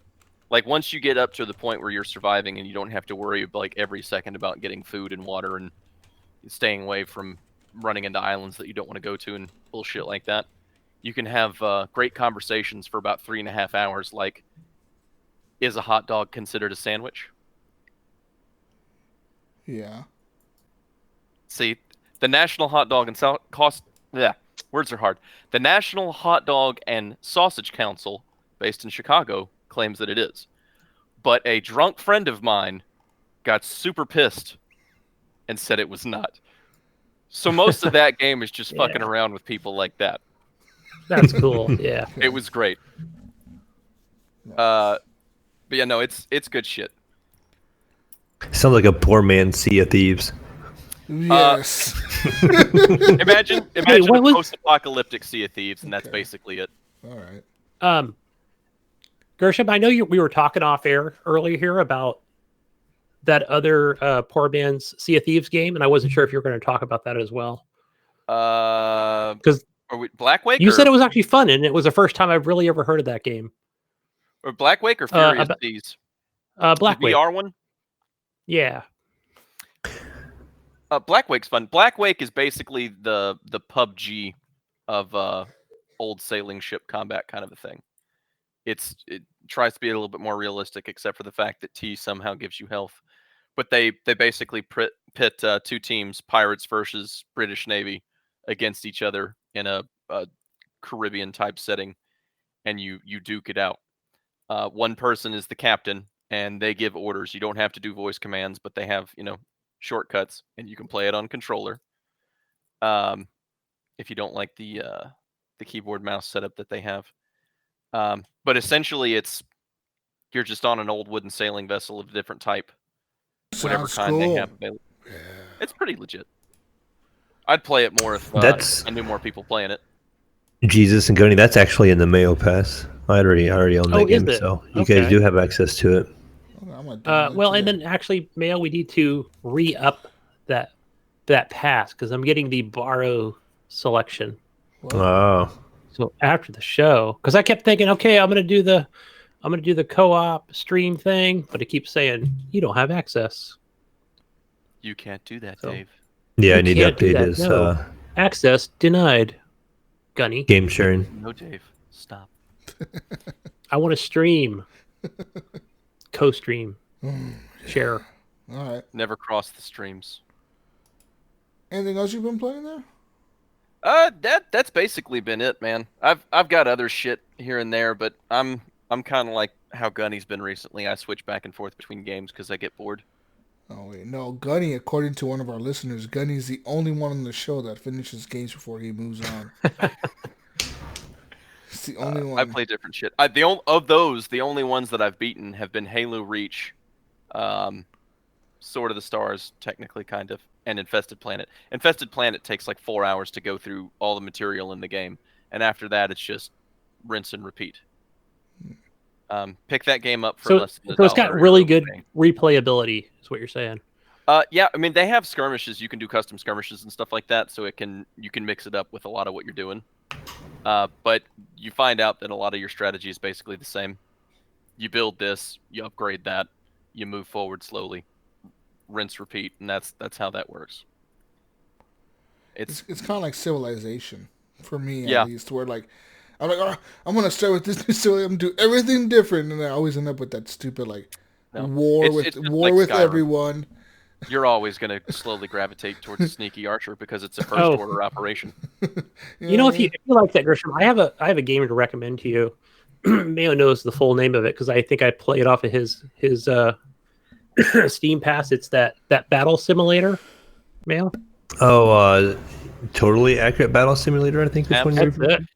That's on my wish list, actually. That game was That fun. looks like a lot of fun.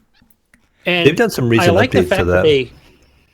they update little bits at a time, and you'll come in, you'll be like, oh, it's got like this first person view thing. Well, now they've added So it's pirates. like just little things like that are kind of neat.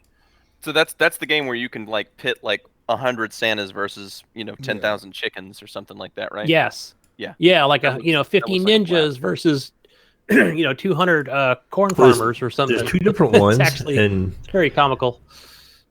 there's one that you have like a set amount of troops in the campaign that is kind of like they're kind of ragdoll physics, and there's another one that you can put your people down, like you can put like Chuck Norris down against 1 million chickens, and you can see who wins.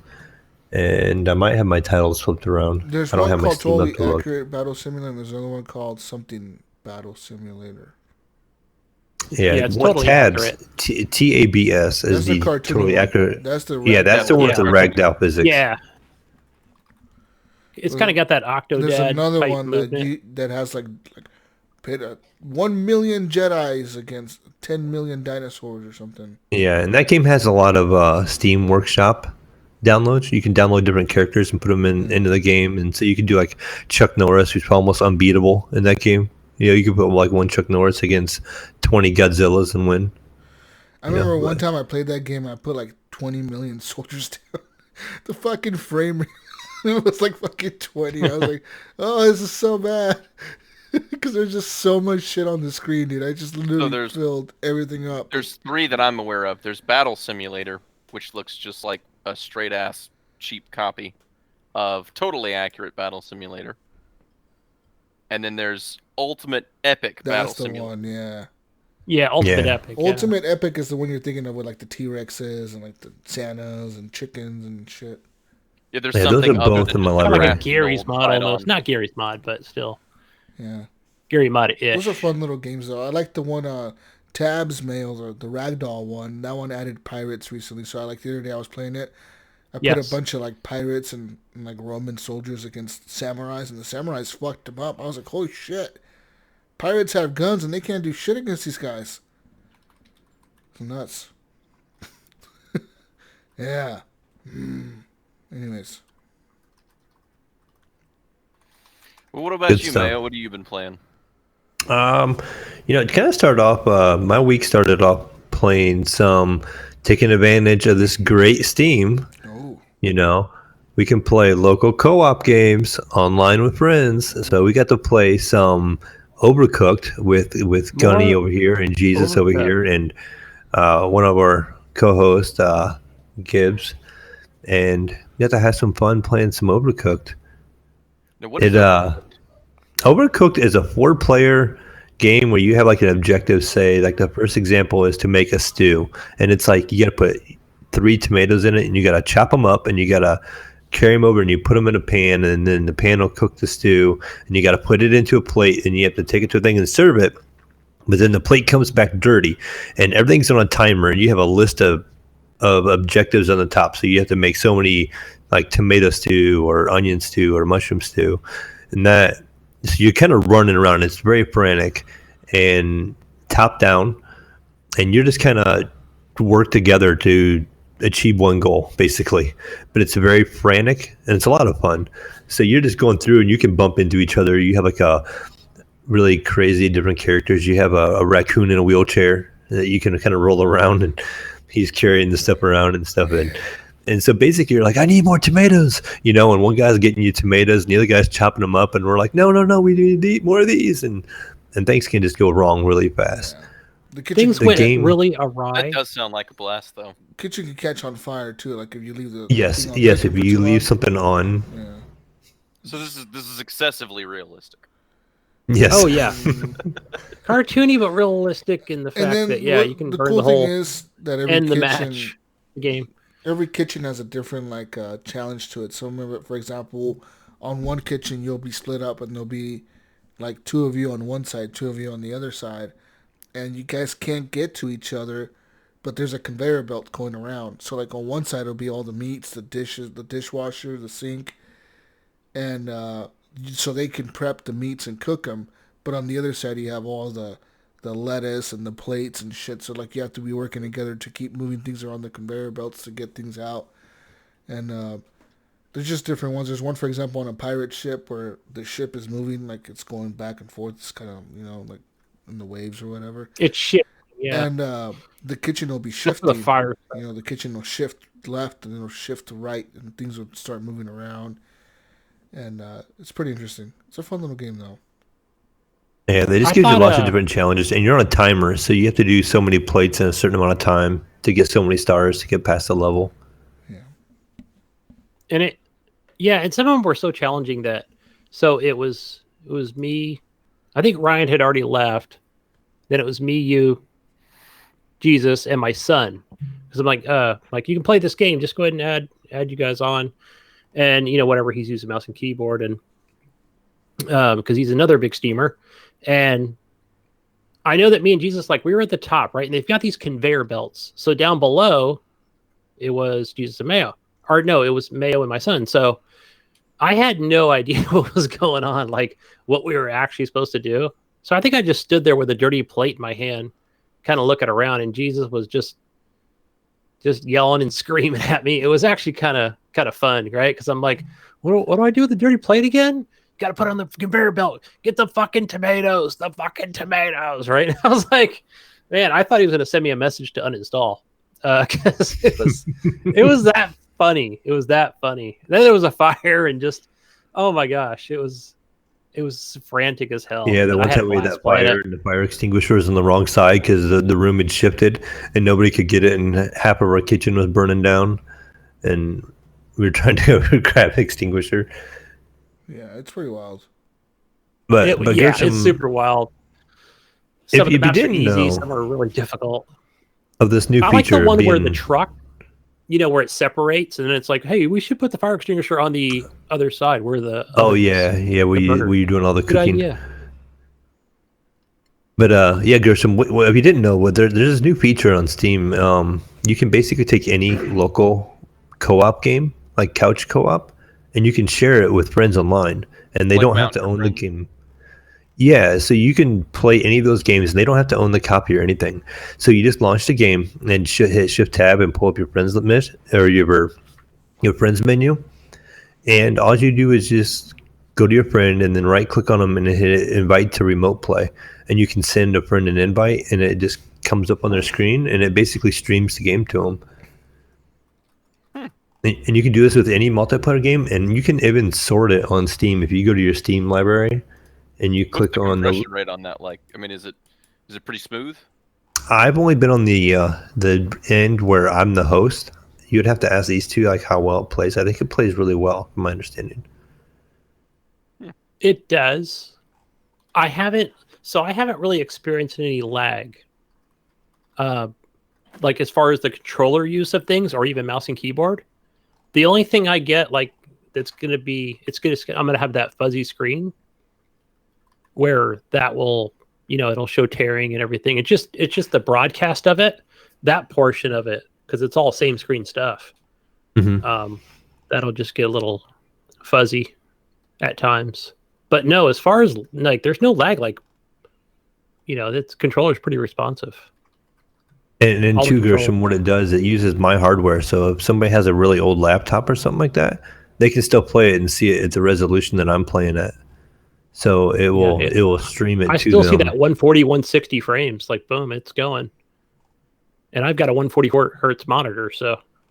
And that's the other thing too. With old laptops that can play it. Yeah, and I wasn't sure, if it makes a difference. If I think like Ryan had. Remember, you were broadcasting at that 144 hertz, right? Or that was your setting, but you dropped it down to what, 1080p or whatever it was. You dropped it down. Yeah, I was at 1440 resolution, and I went back down to 1080p because he was on a 1080p monitor. Yeah. Now, does that make a difference when you're casting to another device? I don't know for sure.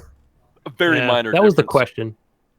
Very minor difference, right? Because you're casting to basically another screen that's going to capture at any resolution. So I wouldn't think that it would. Yeah. But either way, it worked. Once you figure it all out, and the other person, can either get on mouse or keyboard, and once it all gets connected up, you're good to go. Yeah, good stuff.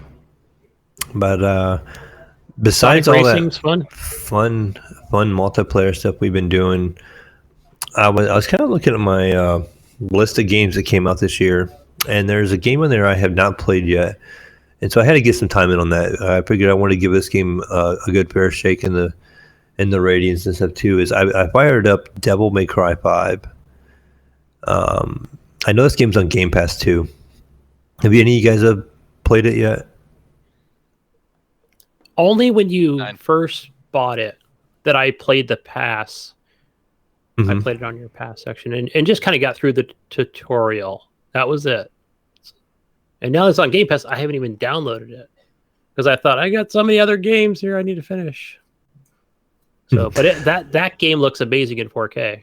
That is definitely one for your really good looking library. game, actually. To me, like, I feel like it could give Star Wars a run for its money, with the exception of a few things. Like, graphically, it's right there with Star Wars Fallen Order. I mean, it looks every bit as good as Star Wars. The gameplay, it's a lot of action, but there's also a lot of button smashing. There's so many different combos you can do.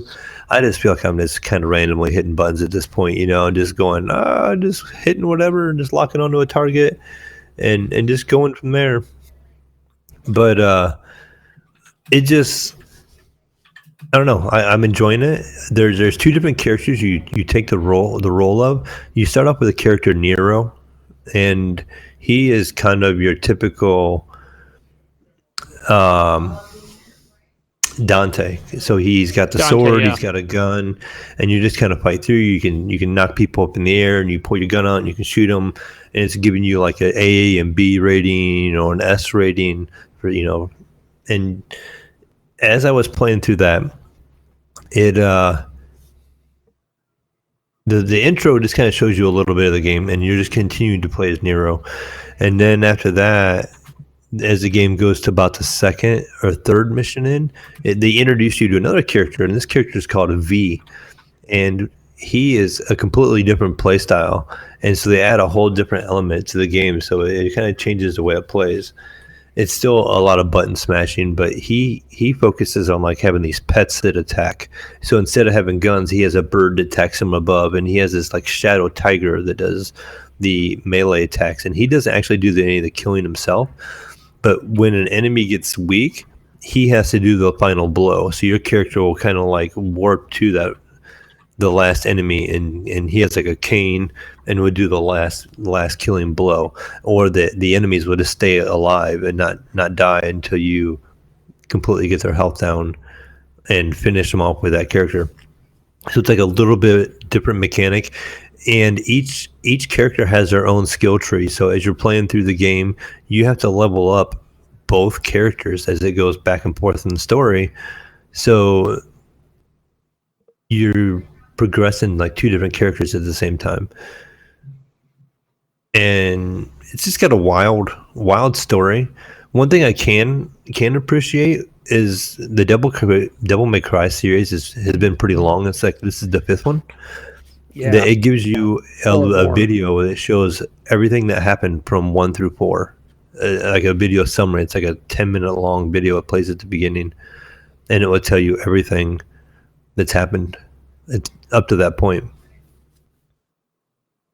But I'm about 5 or 6 missions in. I'm enjoying it a lot. I'm actually probably further into this game than I am in the Star Wars.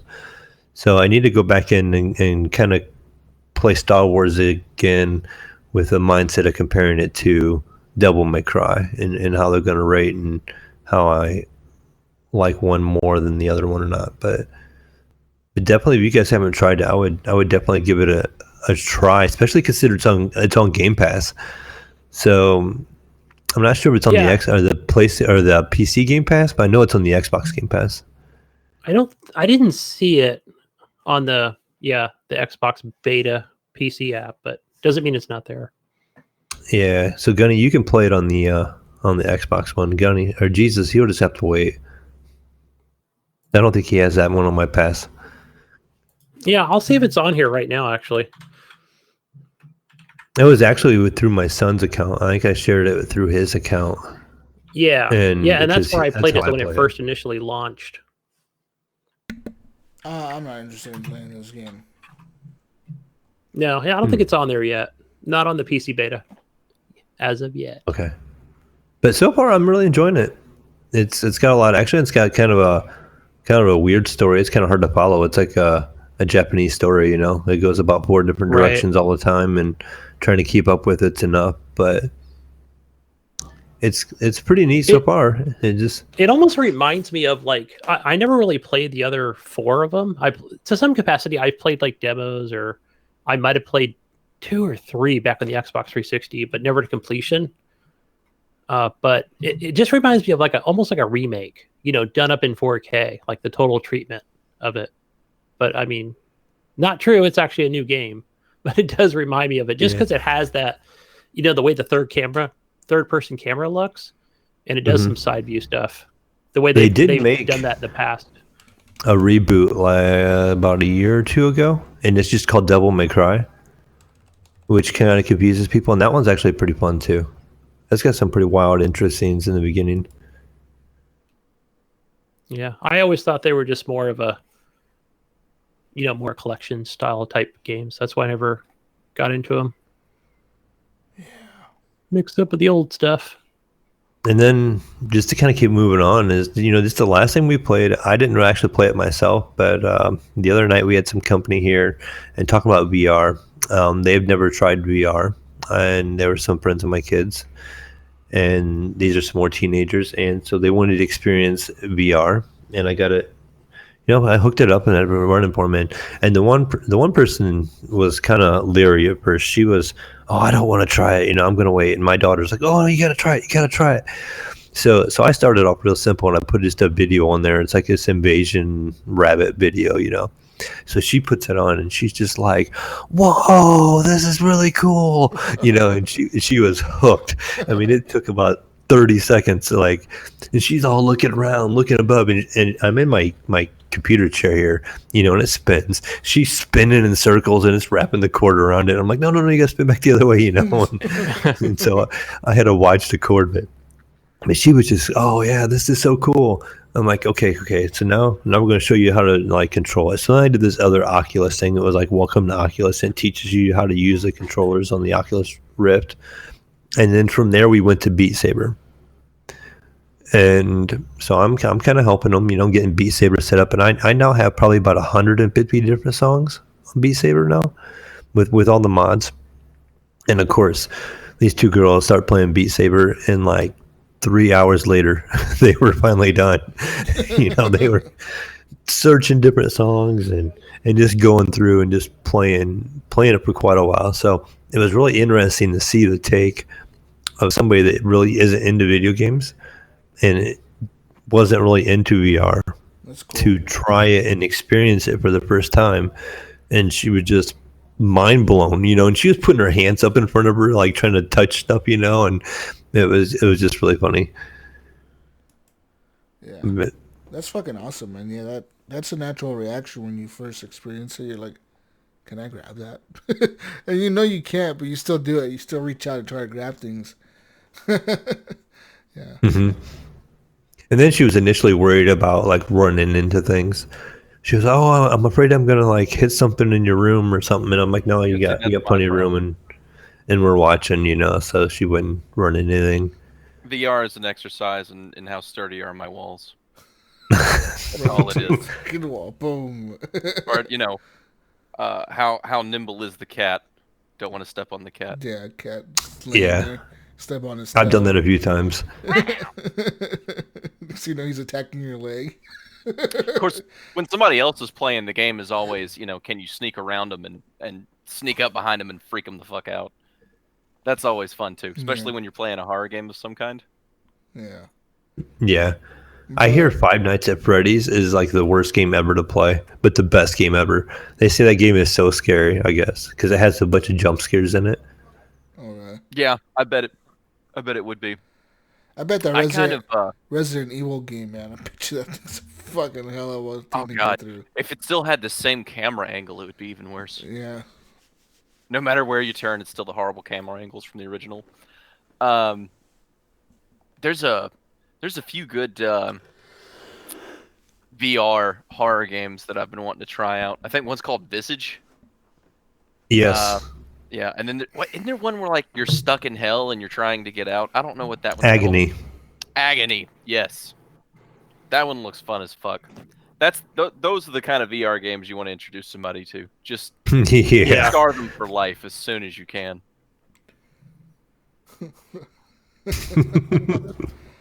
If it's not psychological torture, it's not a real good VR game. Definitely.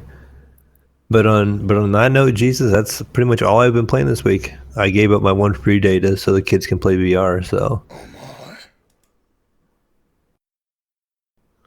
Good. Being the nice guy that I am. Such a nice guy. You are.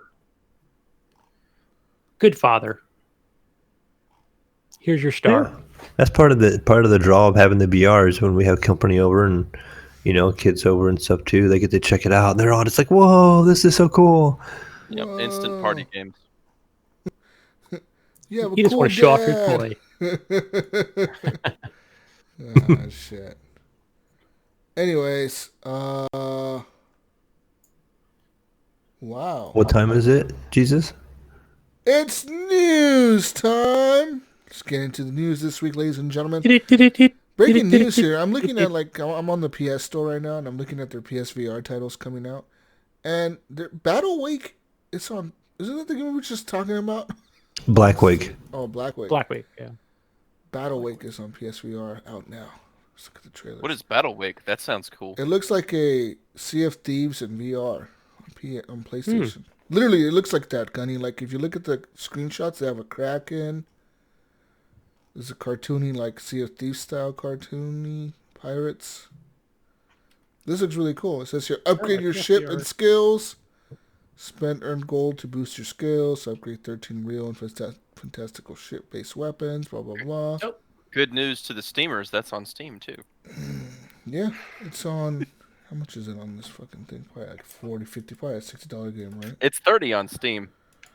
Let's see here. Look at it on PlayStation right now. It's going to be 60. Oh, wait, it's 30. Wow. Nice. Wow.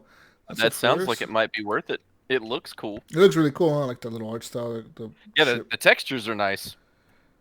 Yeah. Also on PSVR, just looking at other games coming out in the future, there's a fucking Walking Dead VR game coming out, Walking Dead Onslaught. I did not know about this, Mayo. You're not keeping me up on the news of VR world. And are you on the PlayStation VR world, or are you on the? Yeah. No, this is all PlayStation That's why. VR. Yeah, you're playing as Michonne in this one. You're playing as Michonne with the samurai sword. Dope. Anyways, moving on to some more news, ladies and gentlemen. Let's move on to some more news. Let's go some Death Stranding news for our Death Stranding listeners out there. I think it's just me, but who cares? One guy. Death Stranding players are using vehicles for griefing, and Kojima Productions is stepping in. Last week, Kojima Productions announced a patch for Death Stranding, scheduled for mid-December, one of the most requested features of the forthcoming patch. The ability to delete vehicles left by other players. If you're not familiar with Death Stranding, vehicles can be a big problem. A key feature of Kojima's game is a shared world between scores of players, where people can interact with structures built by others, but never see another soul in the harsh landscape. You can also come across vehicles when they've been abandoned and left out in the elements by other players. Depending on where the vehicles were abandoned, this can be a problem. For example, Exhibit A, the cosplayer. This is the shelter in which Conan O'Brien's character resides, and it becomes a war zone between players on foot versus abandoned vehicles. Imagine hiking over 100 kilometers only to find out that you need to blow up a truck with a rocket launcher to deliver a parcel to Conan. And that is true because that is actually set like in a little canyon, and it's really hard to get in there. And actually, the first time I got there, I drove my car down there, and I couldn't get it out. And it ended up blowing up. So it didn't block the door for me, but I could see how that some asshole can drive up there and just leave the car at the door and block off the entrance for people. You know what I mean? So whatever. So is this a multiplayer issue? Kind of, because the game is a shared world. So there's things in the world that I build that other players can use. For example, the roads. Like I said in the game, I'm rebuilding all the roads, right? Well, every so often when I'm playing the game, it'll say 50 players have used the roads that you've built. They give you likes for that or whatever. And then, for example, there was a building that I was in the middle of nowhere, way out here on the north of the map, and I had no vehicle because I had to walk there. And when I got there, some dude had left his car there, a level 3 truck. So I've just been driving that around since I got it. I've just been driving that around everywhere. Did you effectively steal it from him then? No, because he gets likes for leaving it. So when your vehicle appears in another person's game is when you've built more than 4 vehicles. So you can fabricate 4 vehicles. Once you fabricate a 5th, the game will tell you, hey, you're making more than 4. the last vehicle that you made in your list, that vehicle is going to be put into the online world. Like, other people are going to be able to use it. So we're going to, like, you're not going to have it anymore, but it's going to be put out into the world, and people can use that vehicle. So if people use that vehicle, then you get likes. So every so often you find abandoned vehicles everywhere, like just different areas of the map where people just left the vehicle there or whatever, you know? That's awesome. So like, yeah, it's actually really helpful. Like, for me, That sounds like a really cool mechanic. There's been situations for me where I've been, like, stuck in the middle of nowhere, and I'm like, fuck, dude, I have to walk. And all of a sudden I'll run into a vehicle, and I'm like, thank you, whoever left this random motorcycle in the middle of the woods. Fucking thank you, you know what I mean? Like, fuck, I love you. And I just get on that fucking thing and take off. Yeah. And same thing with bridges. Like, you could build bridges over canyons, and people can use that bridge or whatever. Roads are a big thing, because roads are hard to build because it takes a lot of materials to build them. But once you get them built... are you faster on roads? Or is yeah, it just yeah. like a path to follow? On the roads, you're faster, and on top of that, they kind of, like, let you skirt around enemies. There's a lot of areas where, like, there's a lot of BTs or whatever, and you have to always go through this area to get to another city, like a big city that you always have to go to. And it's kind of a bitch to have to go through those BTs every single fucking time, especially in a car, because in a car, you can't really see the BTs. When you're on foot, the little scanner thing tells you where they're at, but when you're in a car, you can't see that little scanner thing going. So you can't tell where they're at. So sometimes you'll be driving in a car and just boom, you crash right into a BT, and next thing you know, he's pulling you under, and you're fucked because then you got to fight it. But on the roads, usually the way the roads are laid out in the game is there's a road, there's never going to be a BT on the road itself, and it usually will go above where the BTs are. So, like, you'll still get the notification that, hey, there's BTs around here, but you'll be, like, above them, or you'll skirt around them. So that's why roads are really important in the game, in my opinion. And you don't use your battery in your vehicle doesn't get used up when you're on the roads or whatever. So yeah, I can see how this is becoming a problem. Apparently, there's a Reddit on the Death Stranding Reddit. There's a post about the cosplayers cave and people being pissed off about the trolls leaving cars there. Oh yeah, it has a bunch of upvotes or whatever. That's awful. We're here to help each other. Yeah, I don't get how people do that. They're saying fuck you, asshole. I haven't PS4 found players. any. Like, these people are complaining that people are leaving people are leaving roadblocks and shit. I'm like, I haven't seen any of that. I've seen cars on the roads, but they're not blocking my path. I can still go around them. I mean, I've seen cars randomly. You get the nice players. I guess. I don't know. It must be, man, because me and my dudes are just helping each other out, helping each other's deliver packages, I guess. Some people got the nicest FedEx guys out there. Yeah. Guys and gals. Moving on now. Just give it later on in the year. You're going to have a bunch of disgruntled FedEx and Amazon people. They're playing this game, and they're going to make your life hell. Yeah. Anyways, moving on to more news. CD Projekt Red is discontinuing support for Witcher card game Gwent on the consoles. It says no more updates starting next week. CD Projekt Red will discontinue support for its free-to-play Witcher-themed card game Gwent on the PlayStation 4 and the Xbox One beginning next Monday, December 9th, Gunny. In a statement posted to the official Gwent website, the developer explained that following the game's release on iOS, with Android still to come, hobo-ass Android, it still does not believe it, quote, can support a growing number of different versions of Gwent while improving feature parity between them. It's a card game. Come on. Sorry, Gunny.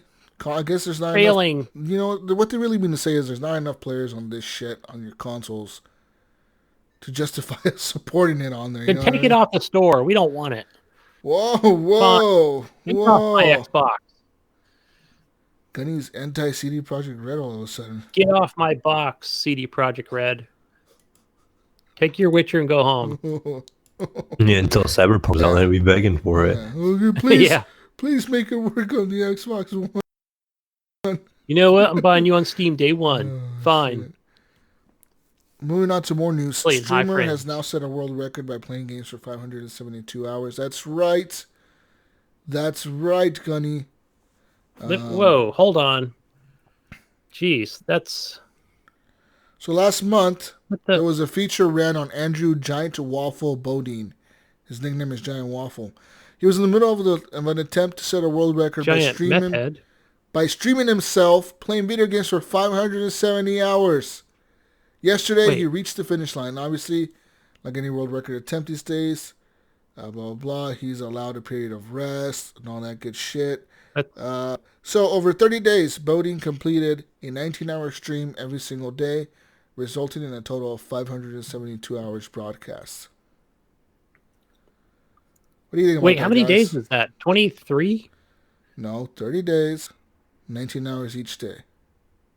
Child's play. I could do it. I could do it if I wasn't working. Yeah. If I wasn't working. Yeah, I could do 22 hours. You know what, guys? I need a GoFundMe to help me quit my job so I can stream 22 hours a day, and I'm going to do that for 30 days and beat this guy's record. All right, so I'm getting an ad right now for, what is this one here? Gamer Fuel. For Game Fuel, as I pull up this article. I want Bang to sponsor us, Jesus. We're going to drink every flavor of Bang. No, I'm not a big fan of the Bang owner guy. He's an anti-vaxxer. I want Rain. Oh, is he? I want Rain. Rain, yeah. The Monster Rain. Rain, yeah. Previous streaming records included J Big's 569 hours and It's Armand's 566 hours, and then Edison Park's 541 hours and Ciceron's 506 hours. Now, some of the games Bodine played during the marathon were Red Dead Redemption 2, of course, Luigi's Mansion 3, Escape from Tarkov, Rocket League, Factorio, and Rainbow Six Siege. He also played the entirety of Death Stranding, taking just over 30 hours to finish it. So there you go. Hey, I work 16 hours every Friday. I can do this standing on my head. He said he spent months training for it, Gunny. He adjusted his circadian rhythm to let him I've been doing it 3 hours of sleep he needed between streams to complete the 30 days. So there you go. There you go. All right. I got my work cut out for me then. I'm already in shape. I'm ready to go. I'm going 600 hours. Just pull an Amaranth and count all your streams of you playing with your animals and flashing the camera into the stream time. Make some money doing that. In more news, remember the story we told you guys about a congressman being arrested a few years ago? Well, there's a conclusion to that. A few years ago, United States Congressman got arrested. Was Representative Duncan Hunter. Well, now he's pleaded guilty in a federal court in Texas Tuesday to stealing hundreds of thousands of dollars in campaign funds. Among the illegal uses of those funds were plane tickets for his pet rabbits and video games from Steam. So this guy was even a bigger steamer than you guys, all right? He was a super steamer. Our story begins back in 2016 when Duncan D. Hunter, a Republican from California, was first questioned by investigators about how he managed to afford his family's lavish lifestyle. The San Diego Union Tribune reported that among the expenses in question were some $1,302 worth of Steam games. Since that time, Hunter's wife, Margaret Hunter, has also been implicated in the scandal. And so, yeah. I wonder if she's a big steamer. So, I bet she is. So, this here, as detailed in the indictment, the Hunters stole money from the campaign for items as inconsequential as fast food, movie tickets, and sneakers, and as trivial as video games, Lego sets, and Play-Doh, and as mundane as groceries, dog food, and utilities, and as self-indulgent as luxury hotels, overseas vacations, and plane tickets for their family pet rabbits, Egbert and Cadbury.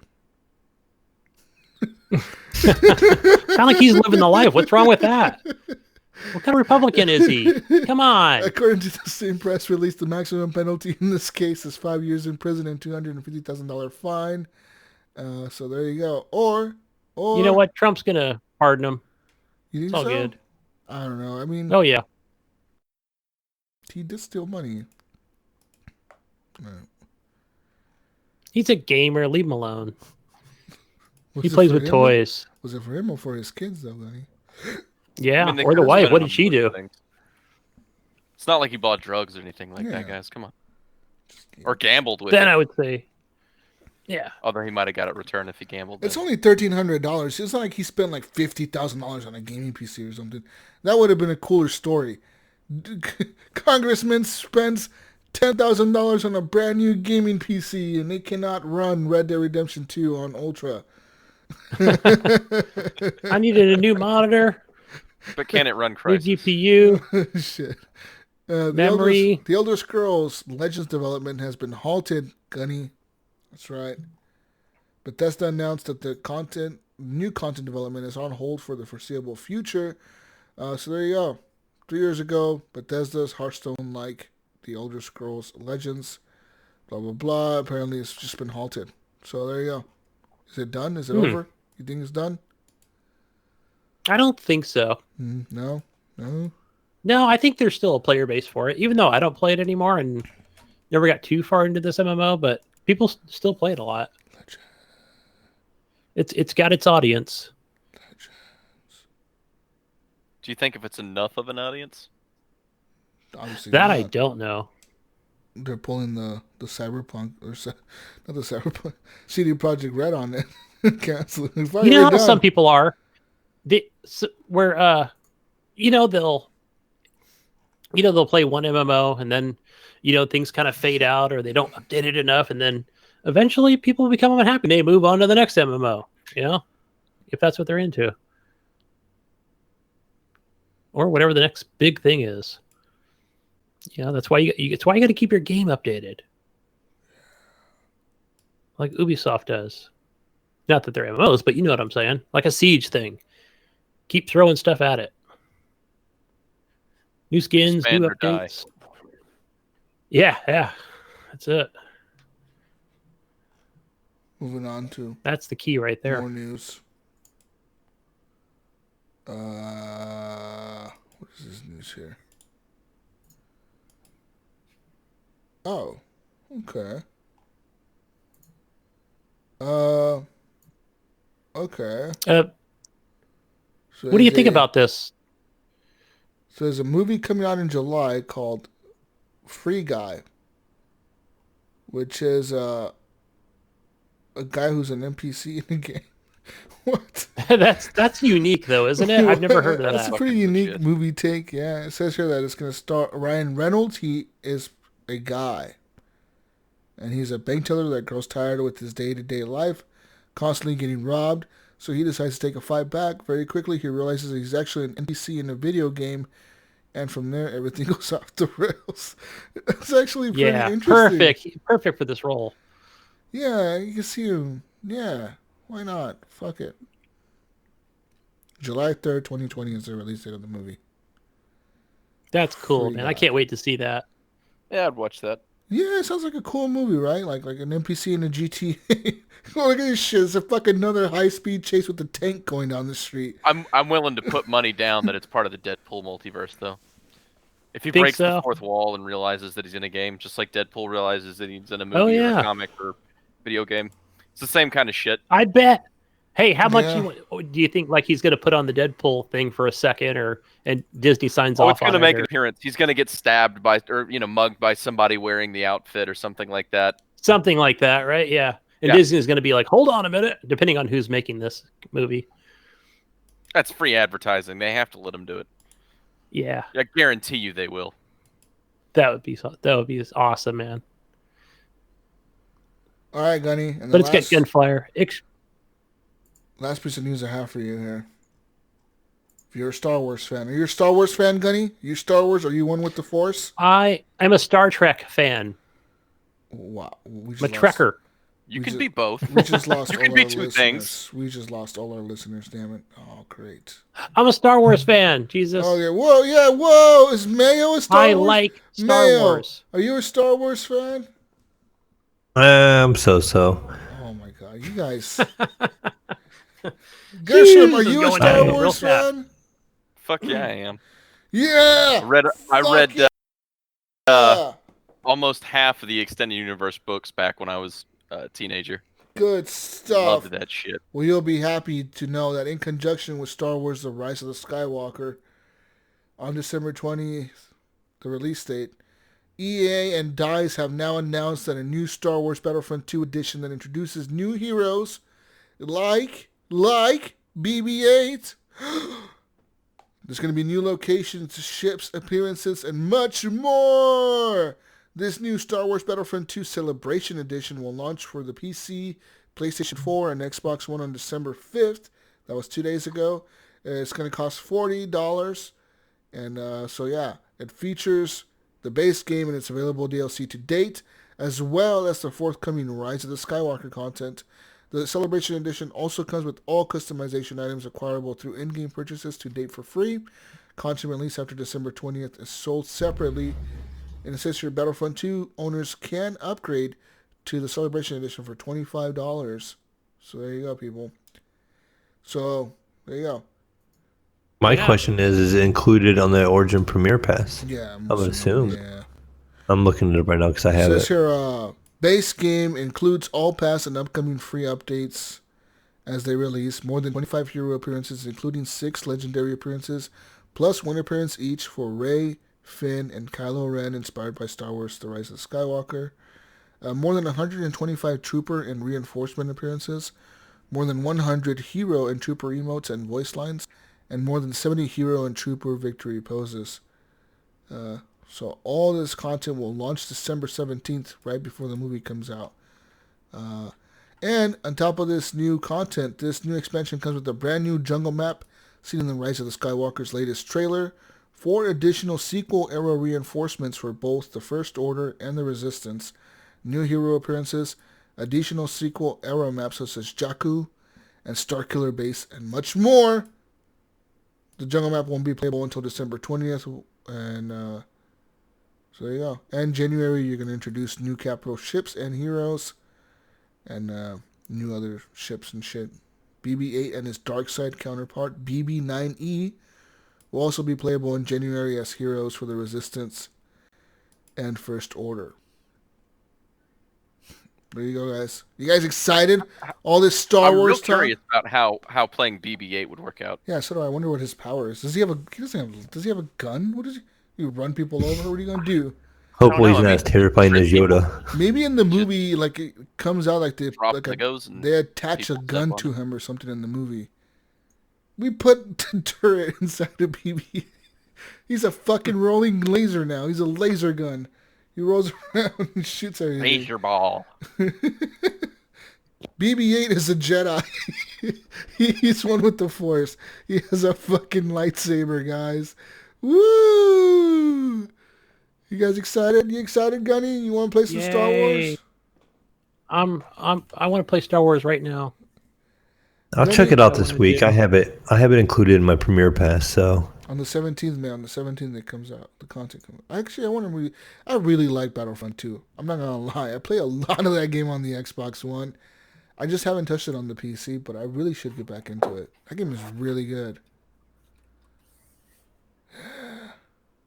It does look great in 4K. It's pretty. Okay, move on. Oh, wait. I got one more piece of news here. Nope. Oh, wait, there's a new PS4 design? A new PS4, PSVR design? What? I saw that. Where, Gunny? But I didn't click on it. Every one I keep seeing is the same exact one that looks like you lay down and put your head on top of it and it dries your hair. The dev kit. Is this what it's going to look like? This dev kit? That's the new PS5? Dries your hair. This looks like a lay down hair dryer. Feature. I can't see you putting your controller in there. Just how it has that V with the fans. I don't know. Oh, that's the development kit. Dust collector. That's an actual. Those are actually real development kits that people have actually taken pictures of in the wild, dude. You talking about the dev kits for the PS5? Yeah. Yeah, that's actually what the dev kits look like. It's not what the box is gonna look like, but that's what the developers get. Right. It'll probably look completely different than that. Probably just like something similar to the PS4. If you look at the PS4's development kit, dude, it looked like a stereo, like an old stereo. It was like a rectangle, fucking weird looking box thing, dude. It looked like an old school boombox or something. You know what I mean? You know, Yeah. you old people know. Those are about pretty that. cool. You old people know about that. That's all I have for news, guys. I thought there was some PSVR news, but I'm wrong. I can't find it. Oh, wait, guys, wait. For Gunny here. Gunny, one last thing for you, Gunny. This is literally the last thing What is for it? you. Wait. You can get yourself a brand new Xbox hoodie. Oh, yeah. An Xbox onesie hoodie thingy. Limited time offer. They're back again, I saw. Here, Gunny. Buy it right now in stock, Gunny. $84.99.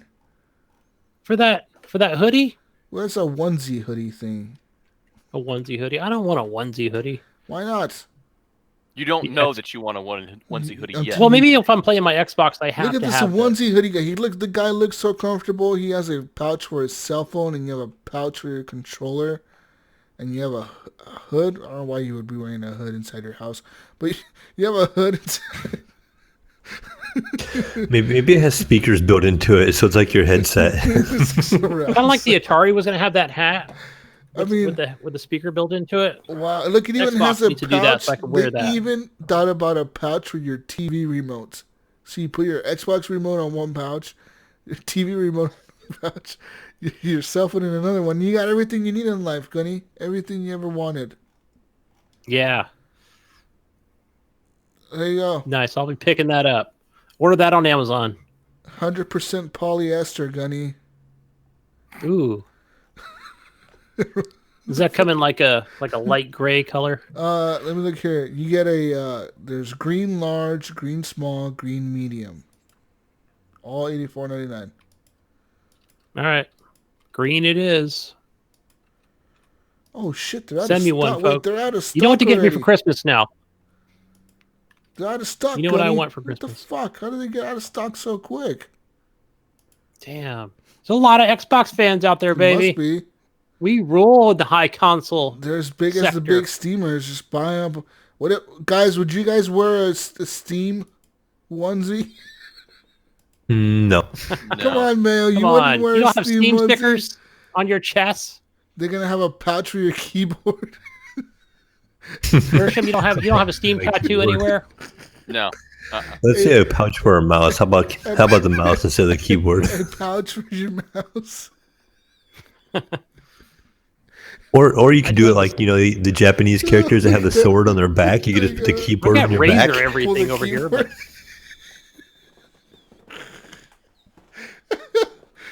Oh my god, that'd be so badass, dude. You know what? We need Steam to come out with the onesie. We need Epic to come out with the onesie, and Xbox onesie, and then we need PlayStation to come out with the onesie, and then Nintendo, and then like 5 people Then, need to you show know up. what? No, and then 5 We're going to people all break dance People need to show up to E3. Each of them wearing and their break dance onesie. competition.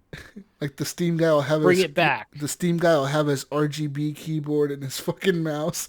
The Epic guy will have his keyboard and shit too, and then the fucking Xbox will have a controller, right? The Nintendo guy will have Yeah. his Switch pouch. No, guys. and the PlayStation guy will have his VR.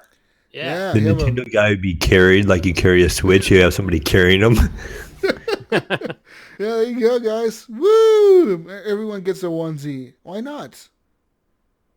I'm sure there's We a should lot all of have one. steamers out We there should that- all unite as gamers and get our own hoodies. Onesie hoodies, Gunny. Onesie. Oh, Gunny, by Y'all the should way. make a Horrible Gamers hoodie. We Or, should make not a hoodie. onesie. Yes, go to redbubble.com. Get a onesie. Thank The you for the onesie? plug. I would need to find out if they do. We need to get them. They on have that. kid onesies, I think. No, they do. Get your kid one right now, guys. Go on Revo. Search under Junior. Gunny, Uh-oh. one quick thing that I wanted to tell you that I noticed right now. That the new order 1886 is on sale for $4.99 on PlayStation. Go get it, Gunny. It's in my cart. Oh, okay. I do have it in my cart. Thank you for mentioning that because I did look at that today and I went, "Ooh, that's going right in the shopping cart." That's a really good So game. I think that it's short, but it's really good. It's like a like a League of Extraordinary Gentlemen or something like that. Think of it like that. Yeah, it was, And there's like werewolves. just and look at shit. the art style from the cutscenes. It looks super interesting. And I know we've talked about it over the last few years, Yeah, it's old. and everybody loved it. Nobody hated it. So I thought, okay, I'm definitely picking that up. I wished Gran Turismo was on sale, but it's $20. It's not super expensive. But still, it's kind of like. What about Battleborn? I think it was like $8. But if it's too Dark Souls-y difficult, then I won't pick it up. Nah. Don't get it. I mean, it looks amazing, like art style and stuff. But I thought I don't want to play something like where I thought, hey, check out this Surge game, right? And I think I bought it, or I played it on somebody's Steam Pass, and man, that game was hard as balls. And I was like, forget it, uninstall. I mean, it came to Game Pass, and I'm like, I just stay away from it. They made a second version of that game, but I don't think it ever really had much. Yeah, because it's basically Dark Souls with mechs, or mech style characters. I have a question. How's that? On news, I just kind of briefly seen something today about Game Pass having like a deal where you can do it for like $0.05 a day. Yeah, I signed up for that. I don't know how that works. I think they fucked up the pricing. Because that's like $1.50 a month. Yeah, it's really cheap. I'm just curious if it does a $5 or 5-cent debit every day. That's what I was wondering too, because it says on there when I signed up for it, it's like, hey, you're now on a renewed subscription thing, 5 cents a day. I was like, wait a minute, does that really mean just go to like charge you a nickel every time? Fucking 5 you can look at your bank account, and every day it's gonna be a 5-cent withdrawal. Yeah, just like a 5 cent. Like you'd barely notice it though. Yeah, you wouldn't. But then in a week, your bank will probably block it because they think it's some kind of some fucking hacker thing going on here. you want 5 cents a day out of your account. Yeah. I don't know. It could have just been advertising style thing, but it only takes it out once a month. Yeah. For less, so they probably worded it something where it should have been less than 10 cents, so it's only 5 cents, which equals $1.20. Holy shit, guys! Big news, guys. All right. Since our guy here, he likes Star Wars. Mayo loves Star Wars. Listening. But guys, do you like Fortnite? Maybe not. But listen, next week, exclusively on December 14th at 2 p.m. Eastern Time, in Fortnite the game, in the theater location. I don't know where the fuck it's at. The film is in theaters, or the Fortnite theater inside the fucking game. They're going to show an exclusive scene from the movie before it comes out in theaters. In Fortnite. How the fuck did Fortnite get Disney to agree with this? That's how big they still are. Fucking A. Holy shit. Oh, they got... Well, they've had some things from Disney in the past. Well, or no, it's Marvel they're going stuff. to get an exclusive clip, dude. Like, no one else in the world has seen a clip from the movie besides the trailers. And these guys are going to get a clip from the fucking film in the game. When you're the number one game trending for the last year, of course you are. Also, there is some sort of appearance from J.J. Abrams to be expected in that game as well. During that event. Next week, 2 p.m., December 14th. Set your calendars, people. December 14th. 2 p.m. next Saturday, 2 p.m. Eastern time, so that's 11 a.m. for us, Gunny. Let's go. We're going to be on Fortnite. I'll be on Fortnite. I'll be on. I won't be playing it. I'll just be waiting. Be standing at the theater. I'm gonna keep dying. We're just here to watch this. We're not here to kill nobody. We're just here to watch this. Well, that's the thing on Facebook we seen. It showed two characters, and one was shooting, and the other one was hiding in a bush. That's Gunny. He's over hiding in the bush and letting you do all the work. I am the bush. Guys, we're just hiding. We're just sitting here. We're gonna just sit. I'm wearing the bush costume. This.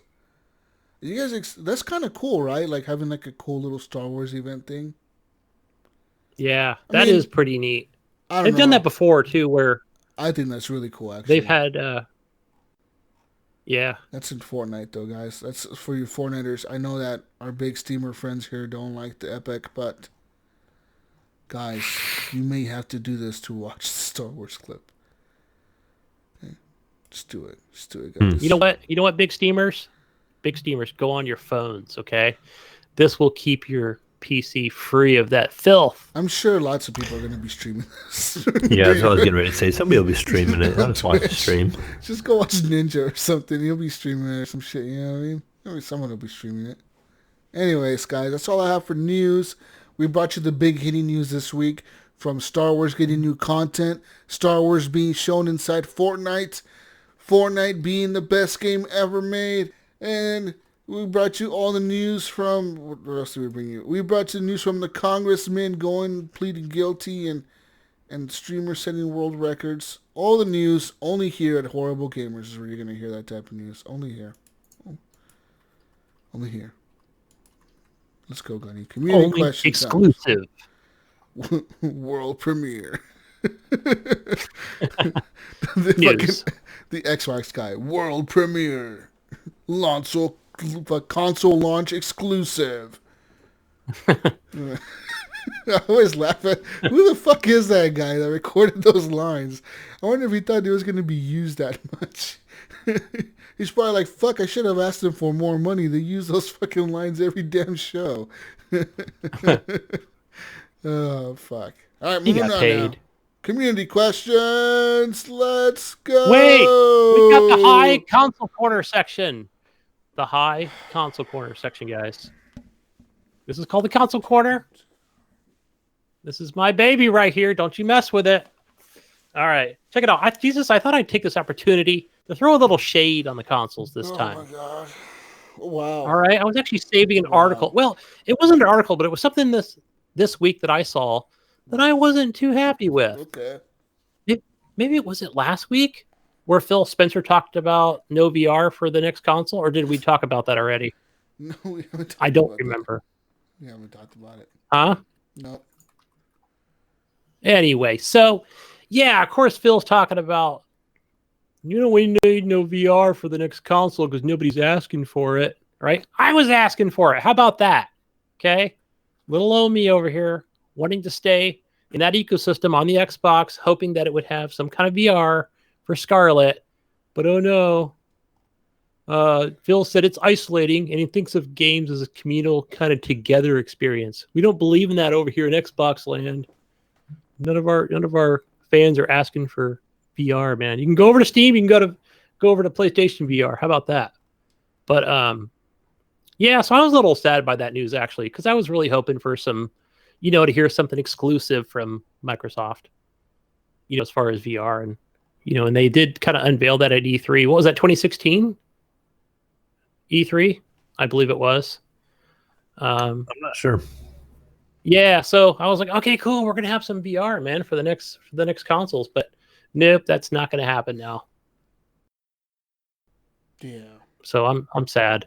Hey, but that's why I bought the PlayStation. That's why I'm getting my PSVR. Moving over to the other console.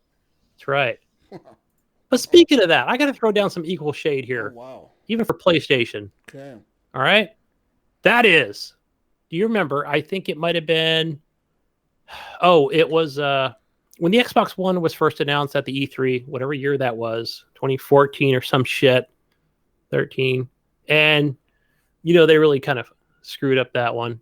And then I remember PlayStation coming on, announcing their PlayStation 4 and how awesome it's going to be, and everybody loved it.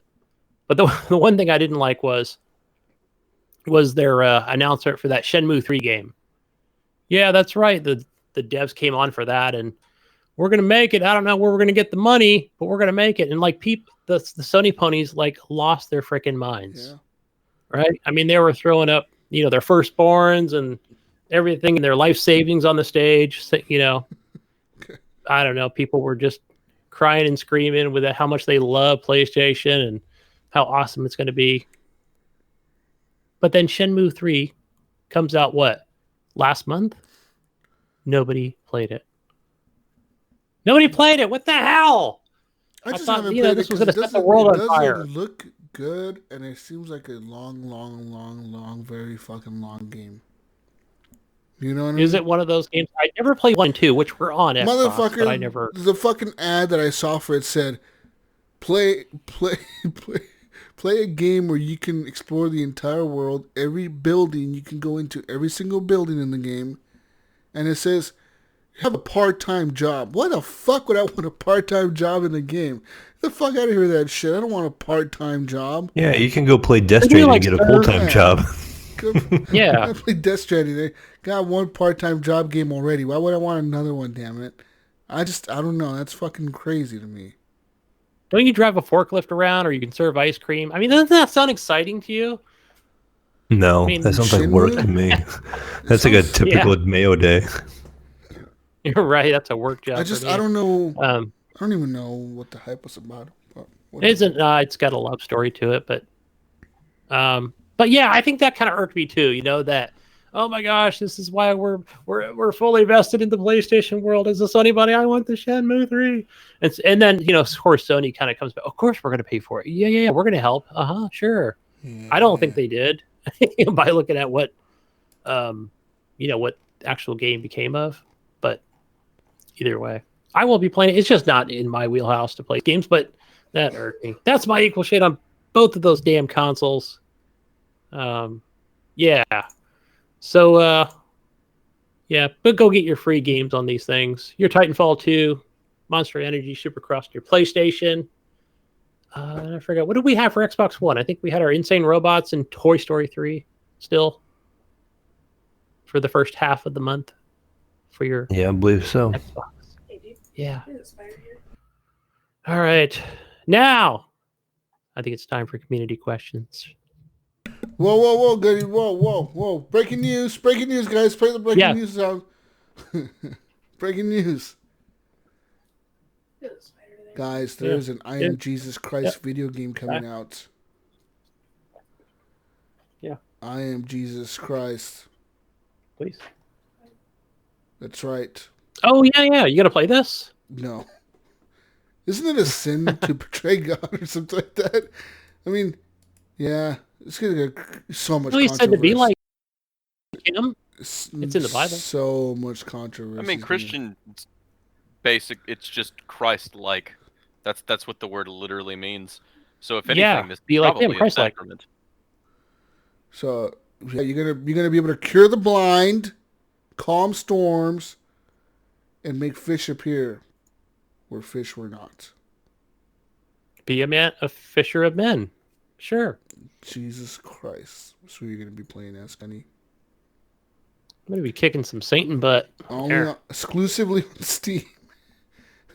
Yeah, the actual fighting Satan part sounds fucking awesome. Fight Satan. Yeah. Can't wait to see the combat. Did you guys see the trailer? I'll be using the force on his ass. That music in the trailer, I can just already see people walking into like churches and like making videos with that music. I feel like this is the new trailer for Jesus Christ video game. You know what I'm gonna do, guys? I think I'm gonna be the first one to make that mod for the Darth Vader sound when he walks in the door to the church. I just thought of that. I was like, wait a minute, this needs a mod. See if I get banned on Twitch or something. I don't know. There's so many mods for this fucking game. I think it's going to be I think it's going to be a lot of pissed off people. You know what I mean? That's just my opinion. Yeah. It's going to be a lot of pissed off people, but whatever. Maybe Kanye West will do the soundtrack for it since he's all religious now. Oh yeah, Kanye West is all. Did you see him on the TV? People would play that. Didn't you see him on TV with that big mega church pastor? He was like on TV talking about how he's all about Jesus Christ now. And he says I forgot his name. Yeah, Joel Osteen or Osteen. Joel Osteen, yep. Or Osteen. Yeah, he's on Sunday morning. Mega church guy or whatever. Yeah, Kanye West was on stage with him, dude, talking about how he's all about Jesus Christ now, and now that's what his music represents is Jesus now. I saw that last Sunday. Yeah, he was on there with him. Yeah, listen to Kanye West from now Amen. On, guys. Amen, brother. Woo! Let's go. Community questions. Yeah. Woo! Let's go. Now. Let's do it. All right. And our first community question comes from Ryan Gibson. Hey, we know you. What do you guys think of the new Darksiders game? He thinks it's a Stadia exclusive until February. Yeah. He wants to know if we'll be checking it out. It's a Darksiders meets Diablo, and he's hyped for the game. I myself am not very excited. I haven't really played too much of the Darksiders franchise at all, so I'll pass on it. It's just because it's not on Steam? Wow, Mayo. It's on Steam. Oh, man, it's on Steam. Is it? I was watching I own a couple of them, and I never even played them. Is Mayo salty? Yeah, let's see if it's on there. Stadia, exclusive to Stadia. Yeah, that's what it was. Exclusive to Stadia. Yep. No, and Mayo is not salty because it's exclusively on Stadia. Also, it's $10 more expensive on Stadia. No, it shows here release date December 5th. No, it says here. Okay. So it costs $40 on Stadia, right? But right now, if you pre-order on Steam, it only costs you $25.50. and if you pre-order on PlayStation, Gunny, it only costs $29.99 to pre-order. So yeah. Wow, I just can't believe that they would do that to Stadia. That publisher is so fucked up. THQ. We can let Evan buy it and play it. It says here THQ would not respond to Polygon for any comment on the pricing. That's so fucked up though, right? Like release a brand new game on a brand new platform but make it full price and then be like, don't worry, the rest of you people that haven't bought into this platform, you all can get the game in 3 months, but you get a discount too. You get $20, $15 off, guys. That's so fucked up. Well, I guess. Moving on now. Yeah, we'll see. Next question. I haven't seen it yet. I'm gonna go check that out because I only watched a little bit of it from a stream. But yeah, if it's Diablo-esque, I'm all for it. All right, next one comes from Brian Tulp Jr. And he says, I cannot believe no one said they wanted to be on Space Force last week. Is that because we forgot about it, the old Space Force? Of course. The fuck, bro. Of course we forgot about it. We did. I did not even remember Space Force was a fucking thing until you brought it up today. I was like, what the fuck? Space Force is a thing. I was getting ready to ask what it is. What is it? Space Force, motherfucker. You got military.com, United States Space Force. Right, that's the thing that Trump talked about. The newest military branch, right? I don't know. He was talking about toilets today, so I don't know. It says here, on August 29, 2019, the Pentagon activated U.S. Space Command. Sounds like it was like a list of Buzz Lightyear shit. Space Command. It says it's a new U.S. combatant command led by Air Force General John J. Raymond, intended to serve as a precursor for U.S. Space Force. So there you go. Yes. I know that sometimes that, that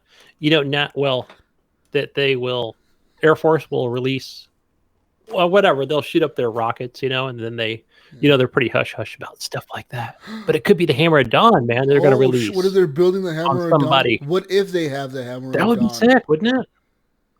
I mean, would it be sick? It's kind of dangerous to have a fucking laser from the sky that can shoot down them. Just tell that country, you better behave or motherfuckers, we got a Hammer of Dawn, bitches.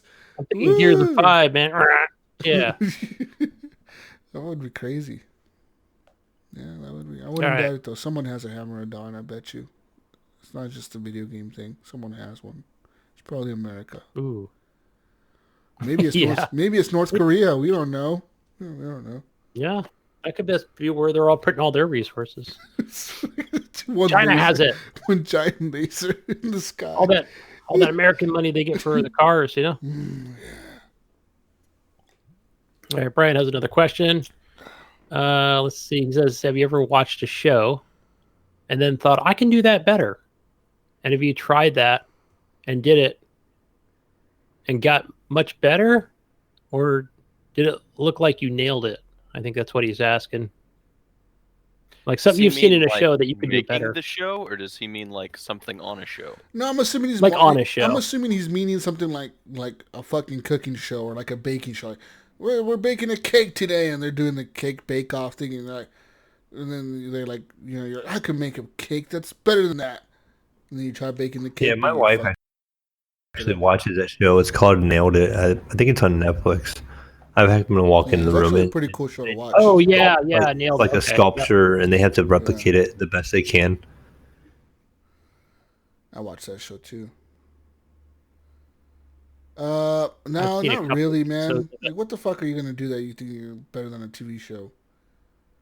Everything done on a TV show is for entertainment. You can't really do that shit in real life sometimes. You know what I mean? Like, yeah, the one that what was that Japanese TV show where they have to run a gamut or a course? Something castle. Fuck. Yeah, and that show was on for the longest time. Who knows? It might still be on like 25 years later. And and it's sometimes it's funny and it's silly, and some people wear Takeshi's costumes. Castle. Yeah, and they've made different iterations of it and stuff. And I always thought, like, probably even now, I think even in the shape that I'm in, I always think, man, I could do that. I can do that much better. You think that you can until you get up there and you're like, you see the shit coming at you and you just don't time it right. And I see some big giant ass hand coming at my face. You fucking off the pow, knock me into the water. I'm in pretty good shape, though. I think I could just But you're right. That show is always funny when you're like, that was going so slow. I could have done that. You could have jumped over that little obstacle thing, and it's like, yeah, you think you could until you're there. I used to love that show because you'd see some scrawny ass little Japanese dude, and he's got this shit-eating face. They have the. He's so confident, and he's like, "I'm gonna win every medal." Yeah, and then they have like the dubbed over voices. Yeah. This guy comes from fucking Okinawa, and he's here to fucking blah, blah, blah. He says he wants to get married if he wins. And they're like, all right, let's see what he does. Yeah, that's him. And they're just making fun of him the whole way through. Look at him. Is he going to make it across this? American guys. And boom. They did the voices, he didn't make it. Or they have to go up the little, like, the hill, and the balls are coming down. And you have to, like, run and hide on the side real quick, like Indiana Jones style. And they throw these, like, fucking ball things down the thing. And you have to keep running up the thing and going to the sides. Yeah, that show's fucking cool, man. I love watching that shit. Jesus, that was the show you watched on Saturday night, and then it was Cops for 2 episodes. Yeah. Then you went back. If you stayed up late enough, right, and you weren't that drunk, you get to watch more of that show. That show was good. Takeshi's Castle, or Takeshi's Castle. Yeah. Everyone knows what we're talking about, except for Mayo, because he doesn't watch TV. Yeah, exactly. I have not seen that, Mayo. It's like Wipeout. You seen Wipeout? Yeah, I know of it. Yeah, I've only watched a little bit of that. Wipeout or see, I thought you were talking about Wipeout at first. It's Wipeout, but it's the original Wipeout. It's like the Japanese, like back in the 90s or whatever. 90s, Like it was a Japanese show, and then Wipeout was what it became when it came to America. They didn't want to call it Takeshi's Castle or whatever, so they renamed it to Wipeout. But it's really good. Yeah, that was a fun show. Yeah. Let's see. Our next one from Nipron, Jonathan Arcelo. He wants to know if we think Horizon Zero Dawn 2, God of War 2, and Spider-Man 2 will ever happen. Yes. But Horizon Zero Dawn 2 and God of War 2 and even Spider-Man 2 will not be called 2. They'll have some kind of title. Yeah, they're not going to be calling it God of War actually, no, 2. on the contrary. On the contrary, I think since Sony purchased the Spider-Man from, who was it that made that? Whatever the developer that they purchased. What? But I think that it'll just be, it will be Spider-Man 2. I think that's what they'll call it. No. Even though we've had Spider-Man 2s in the past. No. They're going to call it Spider-Man something subtitle. Something. Spider-Man Gone Home. Spider-Man again. semicolon. Gone Home ellipsis, again. exclamation mark. God of War. The kid is a teenager now.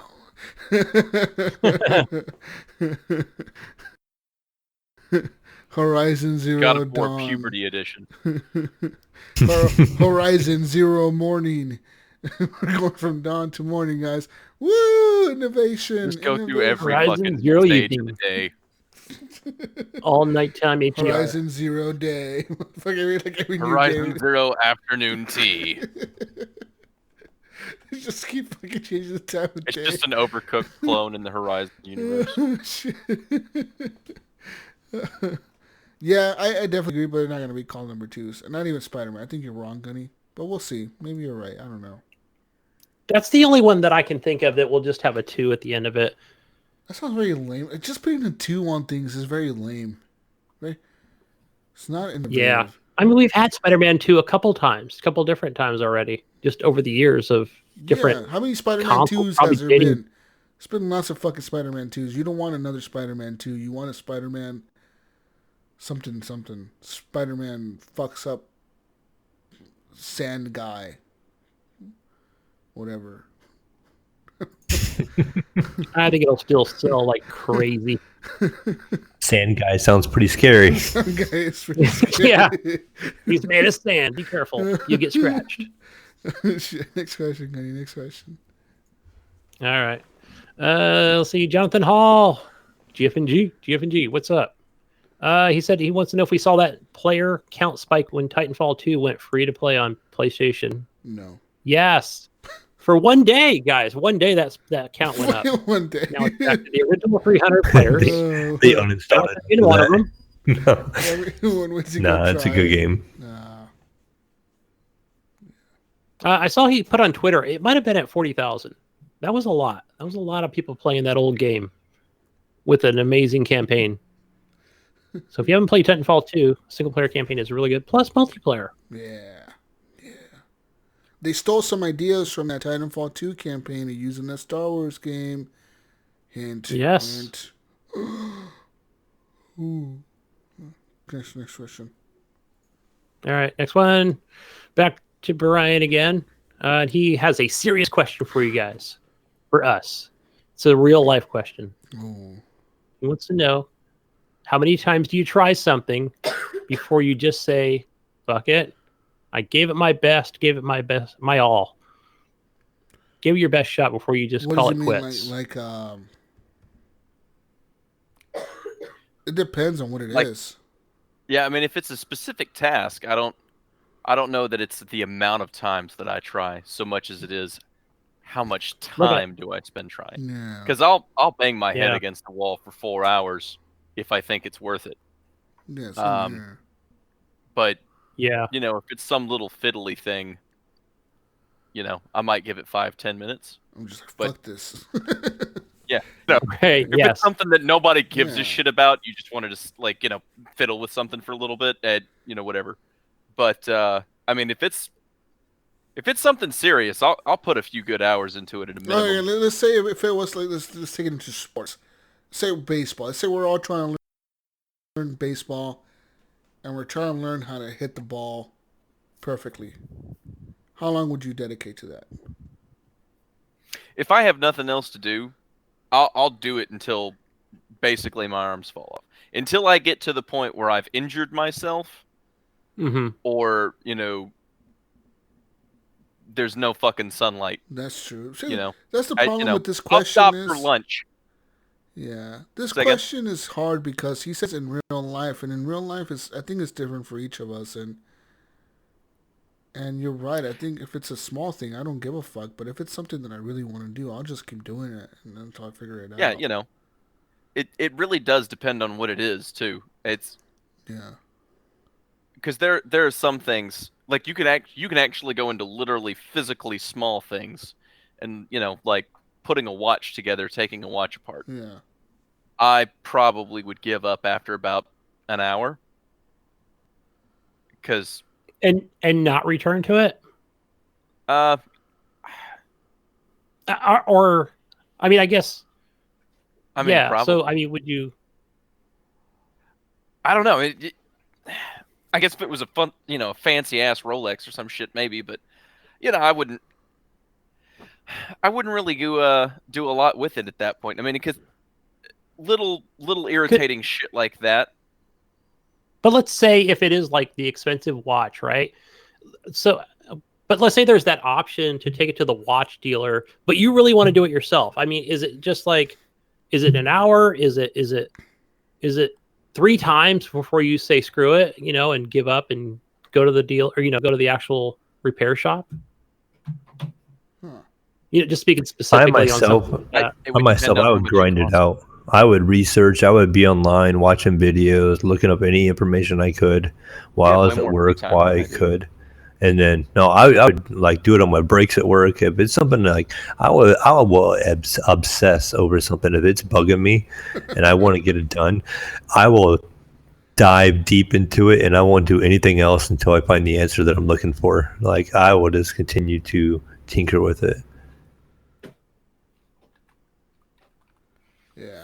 I don't know. If the repair shop charges $10 to put it back together, I value 3 hours of my free time much higher than $10. So there's definitely an opportunity cost when you're talking about stuff like this, because you're weighing your next best option versus banging your head on a wall doing whatever the task is. Mm-hmm. Right. But then there's also that thing of pride, I guess, in the way that, I guess, where I'm thinking as far as... I have no pride and no shame. Yeah. Okay, good. All right. So I guess the biggest thing like I can relate to is, like, say it's like a computer thing and there's something I'm wanting to do on the PC and I don't quite understand it.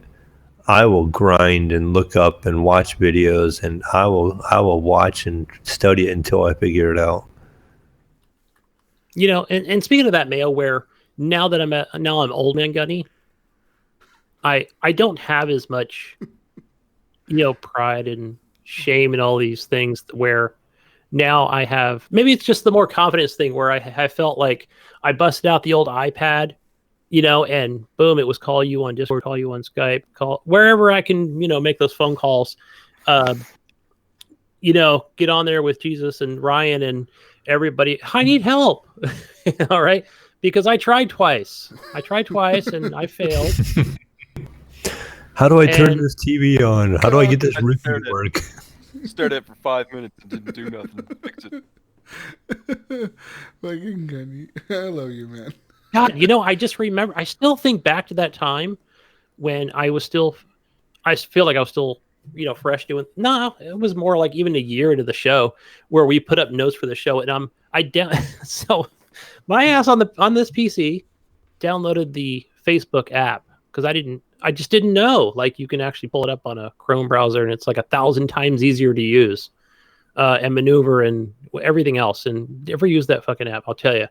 Don't use apps on the PC for things like that. And I couldn't copy and paste, and but I'm glad that I like got through that humiliation of just, what am I doing wrong, man? So it doesn't take much for me to just say, I give up, I need help. Not anymore. So that's mine. Yeah. What about you, Jesus? Did you already say? No, I'm just, in general, I like to fuck with things and take things apart and build them back together. I'm really big about that. And even the other day, when my computer did the same fucking thing it did months ago, and Mayo told me what to do, like take out my graphics card and fucking reset the Cosmos and all that fucking garbage, you do when your fucking PC fucks up. And I somehow remembered all of it, Mayo. Like, it was off the top of my head. I'm like, nice. All right, what did I do? I pull this fucking thing off of here. I did this, and I just started fucking yanking everything out of there. So, I pulled out the battery, and I restarted everything, and at first I thought I fucked it up. I'm like, oh, great, I fucked it up.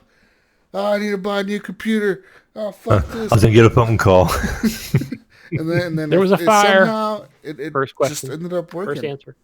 It just ended up working. I was like, holy shit, I fixed it. And it was just me fucking my computer up because I was trying to overclock the CPU, and I just went a little too nuts with it. This is the exact same thing happened the first time, I think. So I knew kind of what I did. So I was like, at least I know how to fix this, I think. And it worked. It worked. But yeah, in general, I like to build things and stuff, which is what I do at work all day, is just build things. So, yeah. Yeah. Good deal. All right. Let's see. Big McLarge, huge over there on the Discords. Big McLarge, huge. Question from him. Thoughts on Halo Reach on PC? That's Gersham. You played that on the PC? It's Talked about better that? than I remember it back in the day. Honestly, like the graphics are improved. There's no aim assist, so you don't have to worry about some snot-nosed 12-year-old coming in and just being able to barely dodge your shots and then hit you every single time in the head. I will say that there is a tendency, if they can, to spawn camp. So I'm glad that the spawns are kind of random now. But it'll happen 2 or 3 times, and they'll just kind of snap to exactly where you are. But other than that, it's a shit of fun. I haven't had that much fun gaming. I need to download this. It's so good. I haven't had that much fun playing a multiplayer shooter like that. God, since like June or July. It's been a few months. It's good shit. It brought everybody back to the Liberty Gamers server, all playing the same game. Like we were kind of slowing down, and just brought everybody together. It's one of those good team games, or shit talking games. It's good shit. Highly recommend. Yeah, good deal, man. All right, and the last one we have is from MechMud over on Discord, and he wants us to say Irish wristwatch 3 times as fast as you can. Irish wristwatch. Go. Irish wristwatch. Irish wristwatch. Irish wristwatch.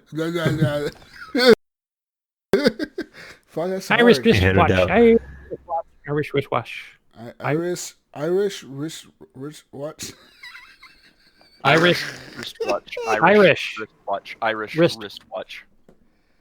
Can't really say it fast. You can't. Yeah, you can't. It's faster. Irish wristwatch. Irish wristwatch. Irish wristwatch. Faster, man. That was too slow. You're Irish. Because you got to get this one. How the hell could you not get it? It's not that fucking hard. Irish wristwatch. You're fucking failing. Know what you're doing, Mayo? That's hard. Know what the hell you're doing? I don't know. I'm just trying to do it's a bad accent. How about that? How about we're finished with questions? That sounds like your Australian accent, Gunny. Damn it. I'll be going there next year. I'll be going back to Sydney, mate. I'm going to go back there as long. You going to Sydney? Going to Sydney. I'm going to Sydney. Go there for 2 weeks, right? Then then I'll be going on a trip to the Outback. Oh. I got to take a plane out there, and I'll be going. There won't be no crocodiles out there, apparently. I don't know if they have those out in the desert. It's on fire right now, I think. So they just got those fires out, so it's too hot right now anyway. They got them killer spiders. Last time I was there, I almost died of dehydration. Ended up in the hospispital. Gunny, you should go on vacation somewhere where there's no fire. Are you going to visit the Principality of Hutt River? Are you going to visit the Principality of Hutt River? When you go to where is that? It's in Western Australia. It's a micronation.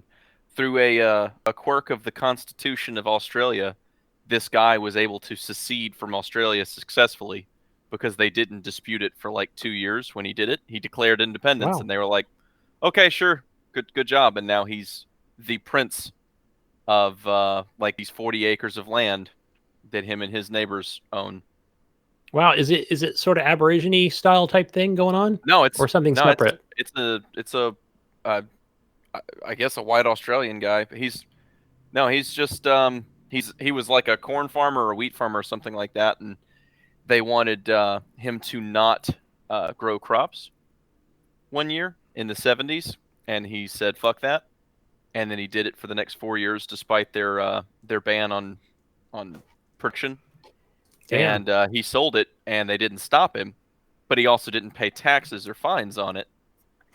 So one year somebody came back and said, "Hey, you're going to have to pay all your back due fines on this," and he said, "No, I'm going to declare independence," and they're like, "Oh, ha ha ha, okay."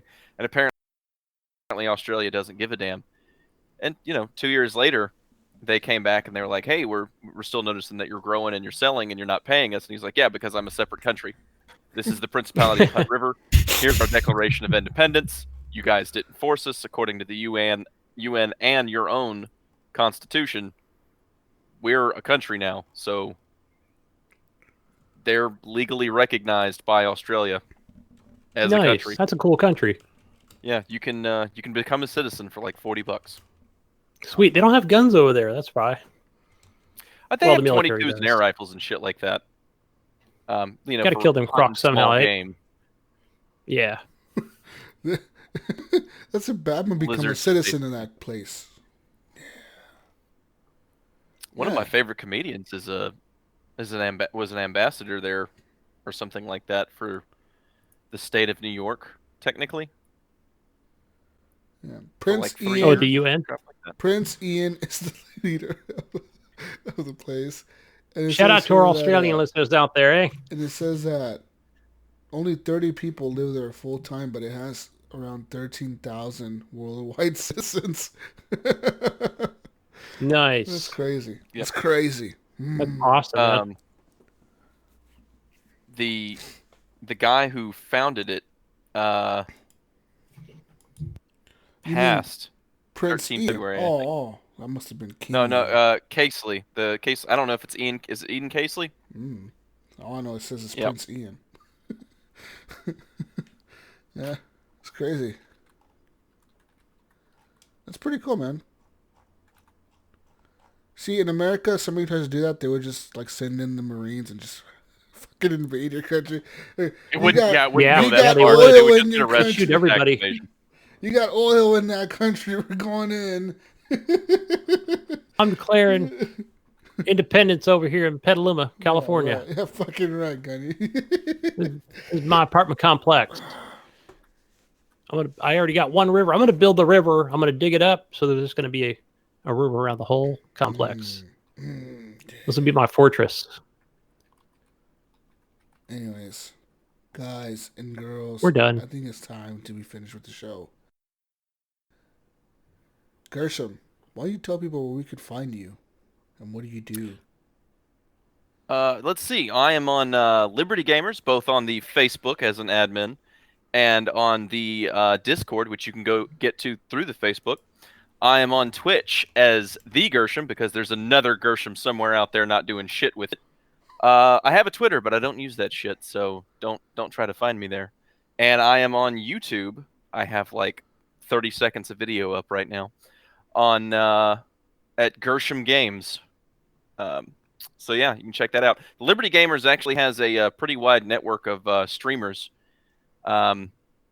We've got Libertarian 05 and ANCAP Gamer are our biggest guys. ANCAP Gamer is actually pretty big. He knows a lot of celebrities and musicians, and he gets to talk and hang out with them in a lot of his streams. It's pretty cool shit.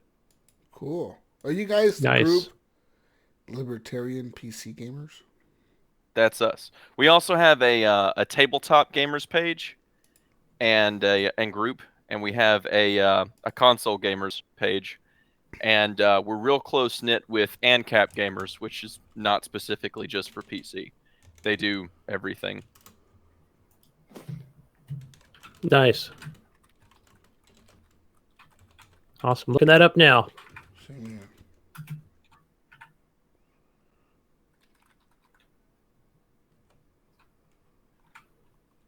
Great. Hey guys, go out to Xbox, my favorite place.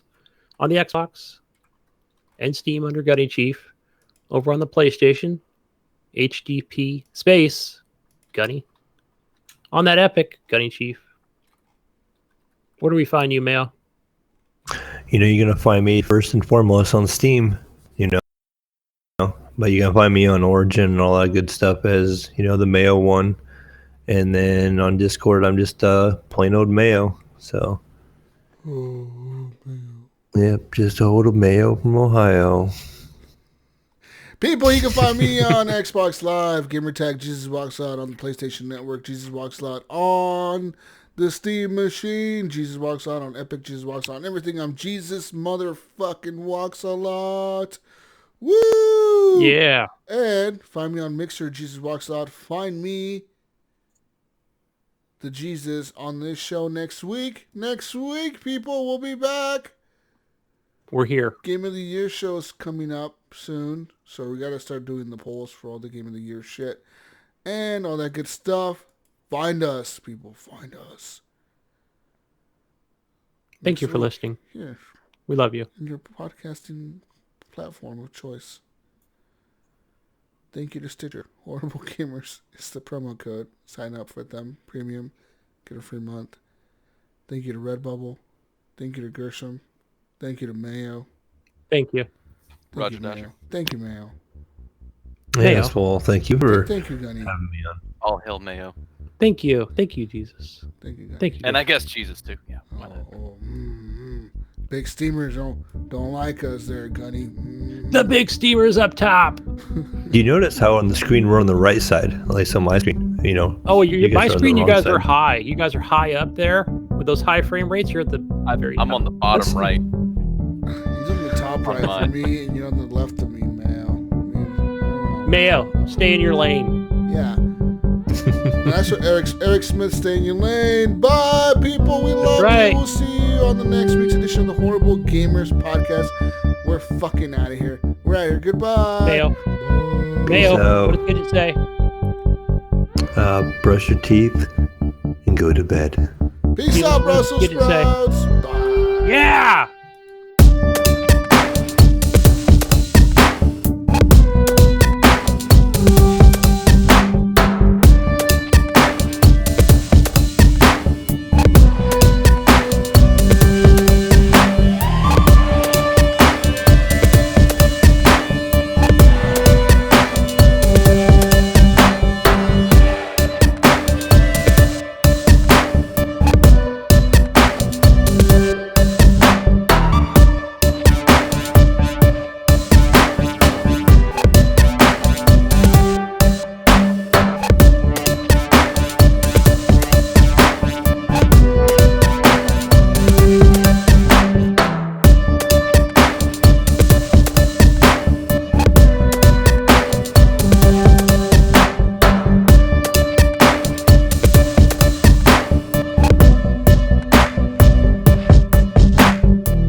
Check. Thank you, 5.